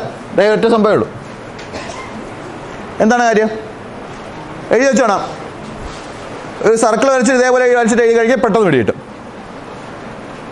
ഇതാണ് ഭൂമി. ഈ ഭാഗത്ത് നമുക്ക് എന്ത് വിളിക്കാം? ഉത്തരാർദ്ധഗോളം. ഇത് നമുക്ക് എന്ത് വിളിക്കാം? ദക്ഷിണാർദ്ധഗോളം എന്ന് വിളിക്കാം. ഓക്കെ, മുകളിലുള്ള ഉത്തരാർദ്ധഗോളം, താഴെയുള്ള നമ്മൾ എന്ത് വിളിക്കാം? ദക്ഷിണാർദ്ധഗോളം എന്ന് വിളിക്കാം. ഇനി എന്താണ് കോറിയോലിസ് ബലം എന്നാണ് പറയാൻ പോകുന്നത്, അല്ലെങ്കിൽ പ്രഭാവം എന്നാണ് പറയുന്നത്. ഓക്കെ, ഭൗമോപരിതലം കേട്ടിട്ട് ആദ്യം കേട്ട് തീർന്നിട്ട് പോവുക. ഇത് ഇച്ചിരി പ്രശ്നം പിടിച്ച സാധനമാണ്. സിമ്പിളായിട്ട് ഇറങ്ങിയത്തേ ഉള്ളൂ. ഭൗമോപരിതലത്തിൽ സ്വതന്ത്രമായി സഞ്ചരിക്കുന്ന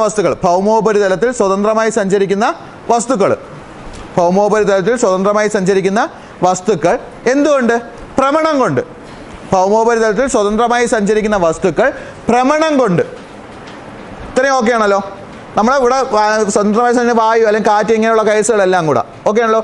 ഈ വസ്തുക്കളെല്ലാം കൂടെ എന്ത് ചെയ്യണം? നമ്മുടെ ഭൂമി എന്ത് ചെയ്യുന്നുണ്ട്? കറങ്ങുന്നുണ്ടല്ലേ? ഭൂമി ഭ്രമണം ചെയ്യുന്നുണ്ട്. ഈ ഭ്രമണം കൊണ്ട് ഉത്തരാർദ്ധഗോളത്തിൽ എവിടെയാണ്? ഉത്തരാർദ്ധഗോളത്തിൽ സഞ്ചാരദിശയ്ക്ക് വലത്തോട്ടും. എങ്ങോട്ടാണ്? സഞ്ചാരദിശയ്ക്ക് വലത്തോട്ടും. ദക്ഷിണാർദ്ധഗോളത്തിൽ സഞ്ചാരദിശയ്ക്ക് എങ്ങോട്ട്? ഇടത്തോട്ടും വ്യതിയാനം സംഭവിക്കുന്നു, അല്ലെങ്കിൽ മാറ്റം ഉണ്ടാകുന്നു. ഈ മാറ്റത്തിനെയാണ് നമ്മൾ എന്ത് വിളിക്കുന്നത്? കോറിയോലിസ് പ്രഭാവം അല്ലെങ്കിൽ കോറിയോലിസ് ബലം എന്ന് പറയുന്നത്. അപ്പൊ എന്താണ് പറഞ്ഞത്? ഭൗമോപരിതലത്തിൽ സ്വതന്ത്രമായി സഞ്ചരിക്കുന്ന വസ്തുക്കൾ, ഭൗമോപരിതലത്തിൽ സ്വതന്ത്രമായി സഞ്ചരിക്കുന്ന വസ്തുക്കൾക്ക് ഭ്രമണം നിമിത്തം, എന്തുകൊണ്ടാണ്? ഭ്രമണം കൊണ്ട് അല്ലെങ്കിൽ ഭ്രമണം കൊണ്ട് എന്ത് സംഭവിക്കുന്നു? ഉത്തരാർദ്ധഗോളത്തിൽ സഞ്ചാര ദിശയ്ക്ക് എങ്ങോട്ട്? വലത്തോട്ടും. ദക്ഷിണാർദ്ധഗോളത്തിൽ സഞ്ചാര ദിശയ്ക്ക് എങ്ങോട്ടേക്ക്? ഇടത്തോട്ടും വ്യതിചലനം ഉണ്ടാകുന്നു. ഈ വ്യതിചലനം ഉണ്ടാകുന്നതിനെ നമ്മൾ എന്ത് വിളിക്കുന്നത്? കോറിയോലിസ് പ്രഭാവം അല്ലെങ്കിൽ കോറിയോലിസ് ബലം എന്നറിയപ്പെടുന്നത്. ഓക്കെ ആണല്ലോ? എഴുതിക്കോ. എന്താണ് കോറിയോലിസ് ബലം അല്ലെങ്കിൽ കോറിയോലിസ് പ്രഭാവം എന്ന് പറഞ്ഞു കഴിഞ്ഞാൽ? ഭൗമോപരിതലത്തിൽ, അതായത് ഇങ്ങോട്ടെന്നുള്ളത് റൈറ്റ് ആണെന്ന് ഓർത്ത് വെച്ചോണം. ഇത് ഇങ്ങോട്ടുള്ള നമുക്ക് എന്ത് വിളിക്കാം? ലെഫ്റ്റ് ആണെന്നും. ഓക്കെ ആണല്ലോ? അപ്പോൾ എന്താണ്? ഭൗമോപരിതലത്തിൽ സ്വതന്ത്രമായി സഞ്ചരിക്കുന്ന വസ്തുക്കൾക്ക്, സ്വതന്ത്രമായി ചലിക്കുന്ന വസ്തുക്കൾക്ക് അല്ലെങ്കിൽ സഞ്ചരിക്കുന്ന വസ്തുക്കൾക്ക്, സ്വതന്ത്രമായി സഞ്ചരിക്കുന്ന വസ്തുക്കൾക്ക് എന്തുകൊണ്ട്? ഭ്രമണം നിമിത്തം അല്ലെങ്കിൽ ഭ്രമണം കൊണ്ട്. ഭ്രമണം നിമിത്തം എങ്ങനെ എഴുതാം? ഉത്തരാർദ്ധഗോളത്തിൽ വലത്തോട്ടും, ഉത്തരാർദ്ധഗോളത്തിൽ വലത്തോട്ടും. അടുത്ത പോയിന്റ്, ദക്ഷിണാർദ്ധഗോളത്തിൽ ഇടത്തോട്ടും.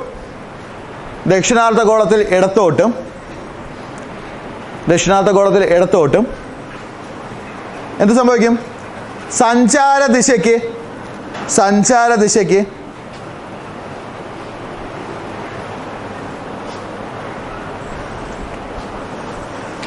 വ്യതിചലിക്കുവാൻ അല്ലെങ്കിൽ വ്യതിചലനം ഉണ്ടാകുവാൻ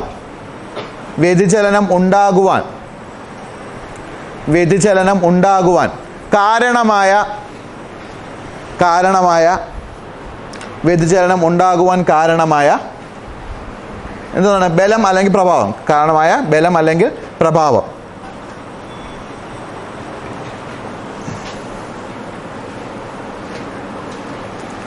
ബലം അല്ലെങ്കിൽ പ്രഭാവം. ഇനിയാണ് നമ്മൾ എന്ത് വിളിക്കുന്നത്? കോറിയോലിസ് ബലം അല്ലെങ്കിൽ കോറിയോലിസ് പ്രഭാവം എന്നറിയപ്പെടുന്നത്. ഓക്കെ ആണല്ലോ? അപ്പൊ എന്താണ് നോക്കേണ്ടത്? ഭൗമോപരിതലത്തിൽ സ്വതന്ത്രമായി സഞ്ചരിക്കുന്ന വസ്തുക്കൾക്ക് ഉത്തരാർദ്ധഗോളത്തിൽ വലത്തോട്ടും ദക്ഷിണാർദ്ധഗോളത്തിൽ ഇടത്തോട്ടും സഞ്ചാര ദിശയിൽ വ്യതിചലനം ഉണ്ടാകുവാൻ കാരണമായ ബലം അല്ലെങ്കിൽ പ്രഭാവത്തിനെയാണ് നമ്മൾ എന്ത് വിളിക്കുന്നത്? കോറിയോലിസ് പ്രഭാവം അല്ലെങ്കിൽ കോറിയോലിസ് ബലം എന്ന് പറയുന്നത്.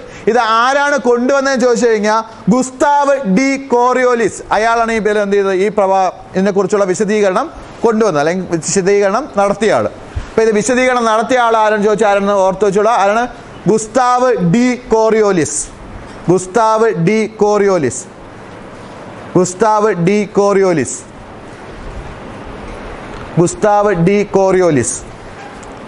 ഓക്കെ ആണല്ലോ? Gustave de Coriolis. ഇനി ഇതിൽ പ്രധാനപ്പെട്ട ഒരു പോയിന്റ് ഉണ്ട്. പോയിന്റ് ഇതാണ്: ഭൂമധ്യരേഖാ പ്രദേശങ്ങളിൽ കോറിയോലിസ് ബലത്തിന്റെ പ്രഭാവം അല്ലെങ്കിൽ കോറിയോലിസ് പ്രഭാവം എന്തായിരിക്കും? കൂടുതലായിരിക്കോ കുറവായിരിക്കോ? കുറവായിരിക്കും. കോറിയോലിസ് പ്രഭാവം എന്തായിരിക്കും? കുറവായിരിക്കും. ധ്രുവ പ്രദേശങ്ങളിലേക്ക് പോകുന്തോറും കോറിയോലിസ് പ്രഭാവം എന്ത് ചെയ്യും? കൂടി വരും. കൂടി വരും. അതും കൂടെ ഒന്ന് എഴുതി വെച്ചോണം. ഭൂമധ്യരേഖാ പ്രദേശത്ത് നിന്നും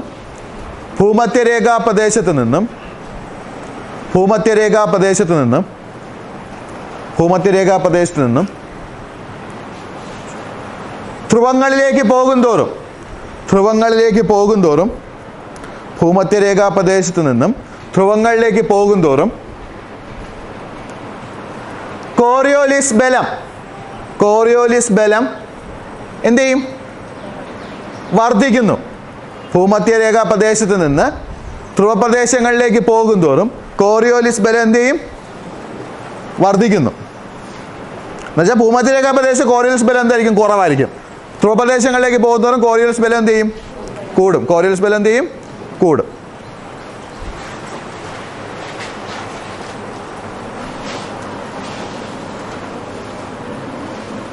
ഇനി ഇതേ റൂള് വെച്ചുകൊണ്ട് അല്ലെങ്കിൽ ഇതേ നിയമം വെച്ചുകൊണ്ട് കാറ്റിന്റെ സഞ്ചാര ദിശയും ഇതേപോലെ സംഭവിക്കുന്നു എന്ന് പറഞ്ഞ് വേറൊരാളൊരു നിയമം കൊണ്ടുവന്നു.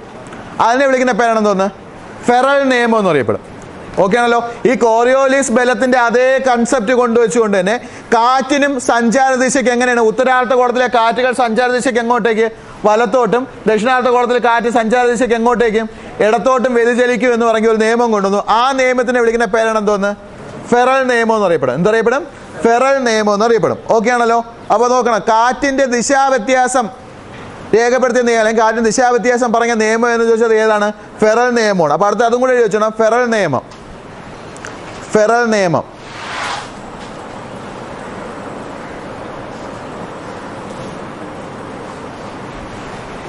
ഫെറൽ നിയമം എഴുതിയാ? ഫെറൽ നിയമം. ഫെറൽ നിയമം എന്ന് വെച്ചാൽ എന്താണ്? കോറിയോലിസ് ബലത്തിൻ്റെ അല്ലെങ്കിൽ കോറിയോലിസ് പ്രഭാവത്തിൻ്റെ സാന്നിധ്യത്തിൽ, ഫെറൽ നിയമം എന്താണ് പറയാൻ പോകുന്നത്? കോറിയോലിസ് പ്രഭാവത്തിൻ്റെ സാന്നിധ്യത്തിൽ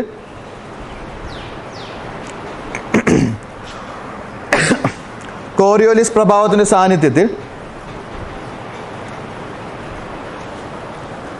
കോറിയോലിസ് പ്രഭാവത്തിൻ്റെ സാന്നിധ്യത്തിൽ കാറ്റുകൾക്ക്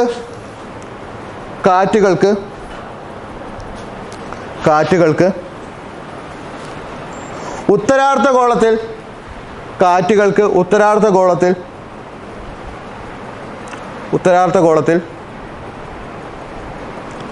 സഞ്ചാരദിശയ്ക്ക്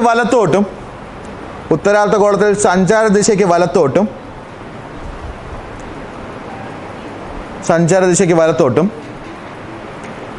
ദക്ഷിണാർദ്ധഗോളത്തിൽ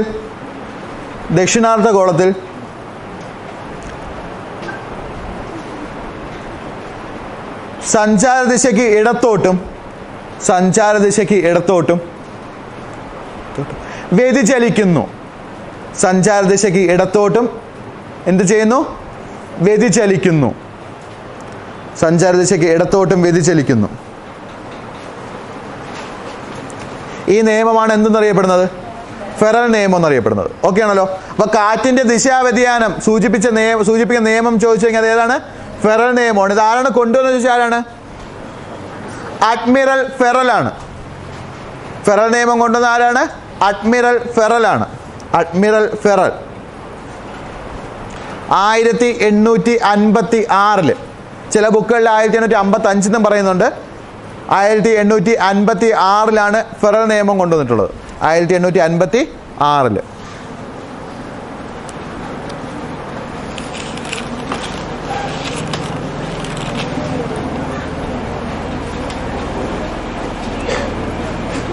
ഓക്കെ. അപ്പോൾ രണ്ട് ബലങ്ങളാണ് പറയുന്നത്. ഒന്ന് കോറിയോലിസ് ബലവും രണ്ടാമത്തേതാണ് ഫെറൽ നിയമം. കോറിയോലിസ് ബലം എന്ന് പറയുമ്പോൾ എന്താണ്? ഭൗമോപരിതലത്തിൽ സ്വതന്ത്രമായി സഞ്ചരിച്ചുകൊണ്ടിരിക്കുന്ന വസ്തുക്കൾക്ക് ഭ്രമണം നിമിത്തം ഉത്തരാർദ്ധഗോളത്തിൽ എങ്ങോട്ട്? വലത്തോട്ടും ദക്ഷിണാർദ്ധഗോളത്തിൽ ഇടത്തോട്ടും സഞ്ചാരദിശയ്ക്ക് വ്യതിയാനം സംഭവിക്കുന്നു എന്ന് പറയുന്ന നിയമമാണ് ഏതെന്നറിയപ്പെടുന്നത്? കോറിയോലിസ് പ്രഭാവം അല്ലെങ്കിൽ കോറിയോലിസ് ബലം എന്നറിയപ്പെടുന്നത്. കൊണ്ടുവന്നത് ആരാണ്? ഗുസ്താവ് ഡി കോറിയോലിസ് ആണ്. ഓക്കെ ആണല്ലോ. എന്നാൽ ഇതുമായി ബന്ധപ്പെട്ടുകൊണ്ട് കാറ്റിൻ്റെ നിയമം കൊണ്ടുവന്ന ആളാണ് ആരെന്നറിയപ്പെടുന്നത്? അഡ്മിറൽ ഫെറൽ എന്നറിയപ്പെടുന്നത്. ആ നിയമത്തിൻ്റെ പേരാണ് ഏതെന്നറിയുള്ളത്? ഫെറൽ ലോ അല്ലെങ്കിൽ ഫെറൽ നിയമം എന്നറിയപ്പെടുന്നത്. ഓക്കെ ആണല്ലോ. ഫെറൽ നിയമപ്രകാരം എന്താണ്? കാറ്റിന് ഉത്തരാർദ്ധഗോളത്തിൽ എങ്ങോട്ടേക്ക്? വലത്തോട്ടും ദക്ഷിണാർദ്ധഗോളത്തിൽ ഇടത്തോട്ടും വ്യതിചലനം സംഭവിക്കുന്നു എന്ന് പറഞ്ഞ നിയമമാണ് ഏതെന്നറിയപ്പെടുന്നത്? ഫെറൽ നിയമം എന്നറിയപ്പെടുന്നത്. ഏതറിയപ്പെടുന്നത്? ഫെറൽ നിയമം എന്നറിയപ്പെടുന്നത്. ഓക്കെ ആണല്ലോ. ലാസ്റ്റ് വൺ, ധ്രുവീയ ഉച്ചമർദ്ദ മേഖലകൾ.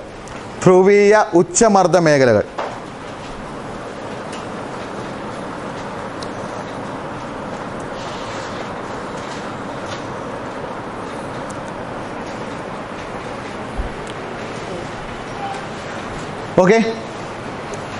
ഏതൊക്കെയാണ് ധ്രുവീയ ഉച്ചമർദ്ദ മേഖലകൾ? ഏതൊക്കെയാണ്? ഉത്തര ധ്രുവ പ്രദേശങ്ങളെയും ദക്ഷിണ ധ്രുവ പ്രദേശങ്ങളെയുമാണ് ഏതറിയപ്പെടുന്നത്? ധ്രുവീയ ഉച്ചമർദ്ദ മേഖലകളായി അറിയപ്പെടുന്നത്. ഉത്തര ധ്രുവ പ്രദേശങ്ങളെയും ദക്ഷിണ ധ്രുവ പ്രദേശങ്ങളെയുമാണ് ഉത്തര ധ്രുവ പ്രദേശങ്ങളെയും ദക്ഷിണ ധ്രുവ പ്രദേശങ്ങളെയുമാണ്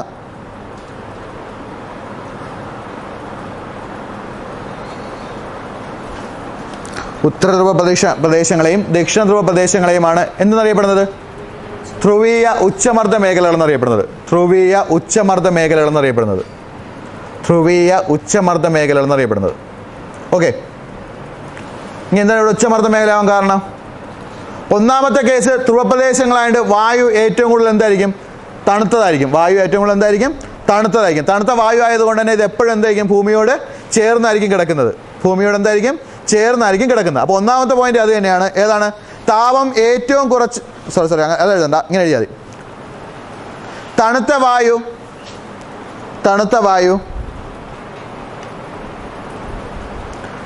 വായു ഇവിടെ ശക്തമായ മർദ്ദം പ്രയോഗിക്കുന്നതിനോടൊപ്പം ഇവിടെ ശക്തമായ മർദ്ദം, തണുത്ത വായു ഇവിടെ ശക്തമായ മർദ്ദം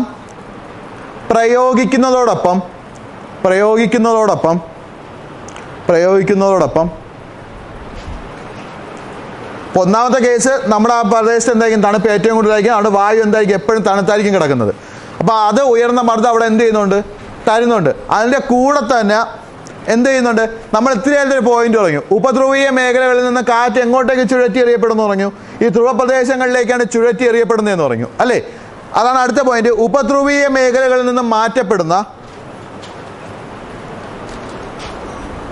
തണുത്ത വായു ഇവിടെ ശക്തമായ മർദ്ദം പ്രയോഗിക്കുന്നതോടൊപ്പം ഉപധ്രുവീയ മേഖലകളിൽ നിന്ന് മാറ്റപ്പെടുന്ന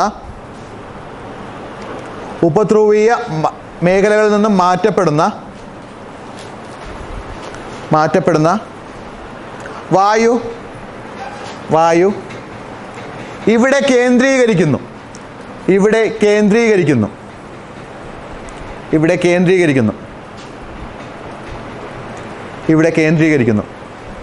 അതുകൊണ്ട് ഈ മേഖല എപ്പോഴും എന്തായിരിക്കും, ഉച്ചമർദ്ദ മേഖലയായിരിക്കും. അതുകൊണ്ട് ഈ മേഖല ഉച്ചമർദ്ദ മേഖലയായിരിക്കും. അതുകൊണ്ട് ഈ മേഖല ഉച്ചമർദ്ദ മേഖലയായിരിക്കും. അതുകൊണ്ട് ഈ മേഖല എന്തായിരിക്കും, ഉച്ചമർദ്ദ മേഖല ആയിരിക്കും. പറയുക പോയിന്റ് എന്താണ്, നേരത്തെ പറഞ്ഞ നമ്മളെന്താണ്, ഉപധ്രുവീയ ന്യൂനമർദ്ദ മേഖലയിൽ നിന്ന് വായു തണുത്ത് എന്ത് ചെയ്യും, ഭ്രമണം നിമിത്തം ചുഴറ്റി എറിയപ്പെടുന്നു എന്ന് പറഞ്ഞു അല്ലേ. അപ്പോൾ ആ ചുഴറ്റി എറിയപ്പെടുന്ന വായുവും ആൾറെഡി അവിടെയുള്ള വായു തണുത്ത് എന്ത് ചെയ്യുന്നുണ്ട്, ഭൂമിയോട് ചേർന്ന് കിടപ്പുണ്ട്. ഓക്കെ ആണല്ലോ. ആ വായുവും ഈ രണ്ട് വായുവും കൂടെ ചേർന്ന് എന്ത് ചെയ്യും, എപ്പോഴും ഇവിടെ എന്ത് ചെയ്യും, ആ ഭൂമിയോട് ചേർന്ന് തന്നെ എന്ത് ചെയ്യും, കാണപ്പെടും. അതുകൊണ്ടായിരിക്കും ഇവിടെ എപ്പോഴും എന്തായിരിക്കും, ഉച്ചമർദ്ദ മേഖലയായിട്ട് എന്ത് ചെയ്യും,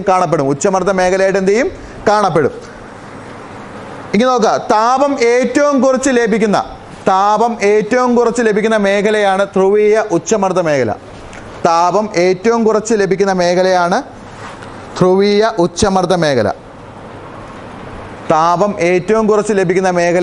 ധ്രുവീയ ഉച്ചമർദ്ദ മേഖല.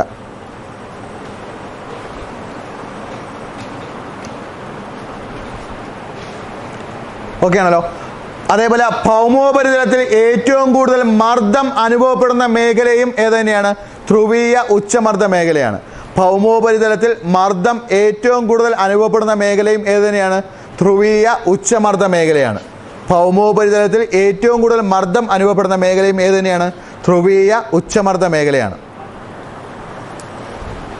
ഭൗമോപരിതലത്തിൽ ഏറ്റവും കൂടുതൽ മർദ്ദം അനുഭവപ്പെടുന്ന മേഖല ചോദിച്ചാൽ ഏത് തന്നെയാണ്, ധ്രുവീയ ഉച്ചമർദ്ദ മേഖലയാണ്.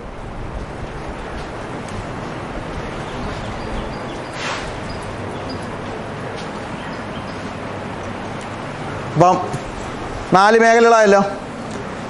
പക്ഷെ എത്ര മേഖലകളുണ്ട് നമുക്ക് അന്തരീക്ഷം? 7 എണ്ണം ഉണ്ട്. ഓക്കെ ആണല്ലോ. ഒരെണ്ണം ഒഴിച്ച് ബാക്കിയുള്ള എല്ലാത്തിനും എന്തായിട്ടാണ് പഠിക്കാനുള്ളത്, ഗ്രൂപ്പായിട്ടാണ് പഠിക്കാനുള്ളത്. അപ്പോൾ എന്തൊക്കെയാണ് പറയാൻ പ്രധാനപ്പെട്ട മേഖല എന്തൊക്കെയാണ് പറഞ്ഞാൽ, ഒന്നാമത്തെ മേഖല ഏതാണ്, ഭൂമധ്യരേഖ ന്യൂനമർദ്ദ മേഖല. ഒന്നാമത്തെ മേഖല ഏതാണ്, ഭൂമധ്യരേഖ ന്യൂനമർദ്ദ മേഖല എന്നറിയപ്പെടും. എന്താണ് പ്രത്യേകത, 5 ഡിഗ്രി വടക്ക് മുതൽ 5 ഡിഗ്രി തെക്ക് അക്ഷാംശം വരെ വരുന്ന മേഖലയാണ് നമ്മൾ എന്ത് വിളിക്കുന്നത്, ഭൂമധ്യരേഖ ന്യൂനമർദ്ദ മേഖല എന്ന് അറിയപ്പെടുന്നത്. കാരണം ഇവിടെ എന്താണ്, ഇവിടുത്തെ വായു സൂര്യരശ്മികളിൽ എപ്പോഴും ലംബമായി പതിക്കുന്ന പ്രദേശമാണ് എന്നറിയപ്പെടുന്നത് ഈ ഭൂമധ്യരേഖ ന്യൂനമർദ്ദ മേഖല എന്നറിയപ്പെടുന്നത്. ലംബമായി പതിക്കുന്നത് കൊണ്ട് തന്നെ ഇവിടുത്തെ വായു എപ്പോഴും എന്തായിരിക്കും, ചൂട് കൊണ്ട് ഉയർന്നു പൊങ്ങും. വായു എപ്പോഴും ചൂട് കൊണ്ട് എന്ത് ചെയ്യും, ഉയർന്നു പൊങ്ങുന്നതോടെ തന്നെ ഇവിടുത്തെ കാറ്റിൻ്റെ അളവ് വളരെ എന്തായിരിക്കും, കുറവായിരിക്കും. കാറ്റിൻ്റെ അളവ് എന്തായിരിക്കും, വളരെ കുറവായിരിക്കും. കാറ്റിൻ്റെ അളവ് വളരെ കുറവായത് കൊണ്ട് തന്നെ ഈ മേഖല എന്താണ് അറിയപ്പെടുന്നത്, നിർവാത മേഖല അല്ലെങ്കിൽ ഡോൾഡ്രം സോൺ എന്ന് പറയും. ഡോൾഡ്രം സോൺ എന്നറിയപ്പെടുന്നതും ഏത് തന്നെയാണ്, ഭൂമധ്യരേഖ ന്യൂനമർദ്ദ മേഖല തന്നെയാണ്. ഓക്കെ ആണല്ലോ. വായു ഇങ്ങനെ ഉയർന്നു പോകുന്നത് തന്നെ കാറ്റ് കുറവായിട്ടുണ്ടെങ്കിൽ ഇവിടുത്തെ മർദ്ദം എന്തായിരിക്കും, കുറവായിരിക്കും. ഇവിടുത്തെ അന്തരീക്ഷ മർദ്ദം എന്തായിരിക്കും, കുറവായിരിക്കും. അതുകൊണ്ട് ഈ മേഖലയെ നമ്മൾ എന്ത് വിളിക്കും, ഭൂമധ്യരേഖ ന്യൂനമർദ്ദ മേഖല എന്ന് വിളിക്കും. ഭൂമധ്യരേഖ ന്യൂനമർദ്ദ മേഖല എന്ന് വിളിക്കും. അടുത്ത് പറഞ്ഞ എന്താണ്, ഉപോഷ്ണ ഉച്ചമർദ്ദ മേഖല. ഉപോഷ്ണ എന്താണ്, ഉച്ചമർദ്ദ മേഖല. ഏതാണ് 30 ഡിഗ്രി വടക്കും അതേപോലെ 30 ഡിഗ്രി തെക്കുമുള്ള പ്രദേശങ്ങളെയാണ് നമ്മൾ എന്ത് വിളിക്കുന്നത്? ഉപോഷ്ണ ഉച്ചമർദ്ദ മേഖല എന്ന് പറയുന്നത്. 30 ഡിഗ്രി വടക്കും അതേപോലെ 30 ഡിഗ്രി തെക്കുമുള്ള പ്രദേശങ്ങളെയാണ് നമ്മൾ എന്ത് വിളിക്കുന്നത്? ഉപോഷ്ണ ഉച്ചമർദ്ദ മേഖല എന്ന് വിളിക്കുന്നത്. ഇവിടെ ഉച്ചമർദ്ദ മേഖല ആവാനുള്ള കാരണം എന്ന് ചോദിച്ചാൽ എന്താണ്? ഈ ഭൂമധ്യരേഖാ പ്രദേശത്ത് നിന്ന് ഉയർന്നു പൊങ്ങുന്ന വായു ക്രമേണ തണുത്ത് എവിടെ എത്തും? ഈ ഉപോഷ്ണ ഉച്ചമർദ്ദ മേഖലകളിൽ അല്ലെങ്കിൽ ഉപോഷ്ണ മേഖലകളിൽ എത്തി അവിടെ എന്ത് ചെയ്യും? തണുത്ത വായു താഴ്ന്നു വരും അല്ലെ? തണുത്ത വായു എന്ത് ചെയ്യും? താഴ്ന്നു വരും. അപ്പൊ ഇവിടുത്തെ ഈ ഭൂമധ്യരേഖാ പ്രദേശത്തെ അപേക്ഷിച്ച് ഇവിടെ മർദ്ദം എന്തായിരിക്കും? കൂടുതലായിരിക്കും. ഇവിടെ മർദ്ദം എന്തായിരിക്കും? കൂടുതലായിരിക്കും. അതുകൊണ്ടാണ് ഈ മേഖല നമ്മൾ എന്ത് വിളിക്കുന്നത്? ഉച്ചമർദ്ദ മേഖലയായിട്ട് കണക്കാക്കുന്നത്. ഉപോഷ്ണ ഉച്ചമർദ്ദ മേഖലയായിട്ട് കണക്കാക്കുന്നത്. അതേപോലെ ഹോഴ്സ് ലാറ്റിറ്റ്യൂഡ് എന്നറിയപ്പെടുന്ന അല്ലെങ്കിൽ കുതിര അക്ഷാംശം എന്നറിയപ്പെടുന്ന മേഖലയും ഏത് തന്നെയാണ്? ഉപോഷ്ണ ഉച്ചമർദ്ദ മേഖല തന്നെയാണ്. ഓക്കെ ആണല്ലോ? ഉപോഷ്ണ ഉച്ചമർദ്ദ മേഖലയാണ് നമ്മൾ എന്തറിയപ്പെടുന്നത്? ഹോഴ്സ് ലാറ്റിറ്റ്യൂഡ് അല്ലെങ്കിൽ കുതിര അക്ഷാംശം എന്നറിയപ്പെടുന്നത്. അതിനുശേഷം നമ്മൾ പറഞ്ഞത് എന്താണ്? ഉപധ്രുവീയ ന്യൂനമർദ്ദ മേഖലയാണ്. ഉപധ്രുവീയ ന്യൂനമർദ്ദ മേഖലയാണ് പറഞ്ഞത്. ഓക്കെ ആണല്ലോ? ധ്രുവപ്രദേശങ്ങളുടെ അടുത്തായത് കൊണ്ട് തന്നെ ഇവിടുത്തെ വായു എപ്പോഴും എന്തായിരിക്കും? തണുത്തതായിരിക്കും. ഇവിടുത്തെ വായു എന്തായിരിക്കും? തണുത്തതായിരിക്കും. പക്ഷെ തണുത്ത വായു അവിടെ നിൽക്കുന്നുണ്ടോ? ഇല്ല. തണുത്ത വായു ഭ്രമണം മൂലം അല്ലെങ്കിൽ ഭ്രമണം കൊണ്ട് ഇവ എന്ത് ചെയ്യപ്പെടും? ചുഴറ്റി എറിയപ്പെടുന്നു. ഇവ എങ്ങോട്ടേക്ക് ചുഴറ്റി എറിയപ്പെടുന്നു ചോദിച്ചാൽ കറക്റ്റായിട്ട് പറഞ്ഞാൽ ധ്രുവപ്രദേശങ്ങളിലേക്ക് എന്ത് ചെയ്യുന്നുണ്ട്? ചുഴറ്റി എറിയപ്പെടുന്നുണ്ട്. ധ്രുവപ്രദേശങ്ങളിലേക്ക് എന്ത് ചെയ്യും? ചുഴറ്റി എറിയും. അപ്പോൾ ഈ വായുവിനെ ചുഴറ്റി എറിയുന്നതിന് വേണ്ടി അല്ലെങ്കിൽ ആ ചുഴറ്റി എറിയപ്പെടുന്നത് കൊണ്ട് തന്നെ ഇവിടെ 2 നിയമങ്ങൾ പഠിച്ചു. ഒന്നാമത്തെ നിയമം എന്താണ്? കോറിയോലിസ് പ്രഭാവം അല്ലെങ്കിൽ കോറിയോലിസ് ബലം എന്ന് പറയും.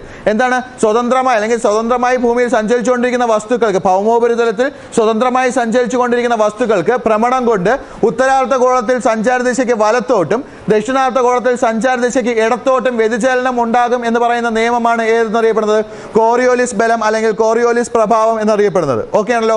ഇത് കൊണ്ടുവന്ന ആരും ചോദിച്ചു കഴിഞ്ഞാൽ ഗുസ്താവ് ഡി കോറിയോലിസ് ആണ്. ഗുസ്താവ് ഡി കോറിയോലിസ് ആണ്.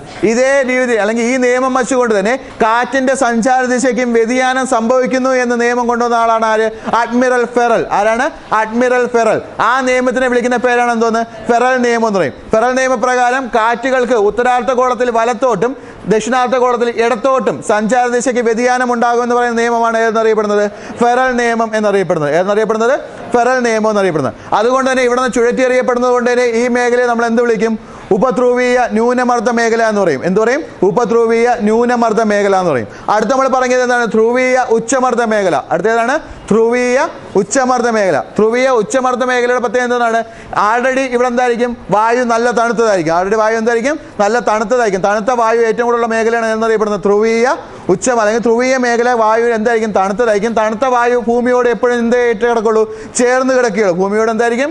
ചേർന്ന് കിടക്കും. അതേപോലെ എന്താണ്? ഉപധ്രുവീയ മേഖലയിൽ നിന്ന് ചുഴറ്റി എറിയപ്പെടുന്ന കാറ്റ്, ഉപധ്രുവീയ മേഖലയിൽ നിന്ന് ചുഴറ്റി എറിയപ്പെടുന്ന കാറ്റ് എവിടെയും തണുത്ത കാറ്റ് ധ്രുവപ്രദേശങ്ങളിലെത്തി അവിടെ എന്ത് ചെയ്യും? അവിടെ ഭൂമിയോട് ചേർന്ന് കിടക്കും. അതുകൊണ്ട് അവിടുത്തെ മർദ്ദം എപ്പോഴും എന്തായിരിക്കും? ഉയർന്നതായിരിക്കും. മർദ്ദം എപ്പോഴും എന്തായിരിക്കും? ഉയർന്നതായിരിക്കും. അതുകൊണ്ട് ഈ മേഖലയെ നമ്മൾ എന്ത് വിളിക്കും? ധ്രുവീയ ഉച്ചമർദ്ദ മേഖല എന്നറിയപ്പെടും. ധ്രുവീയ ഉച്ചമർദ്ദ മേഖല എന്നും അറിയപ്പെടും.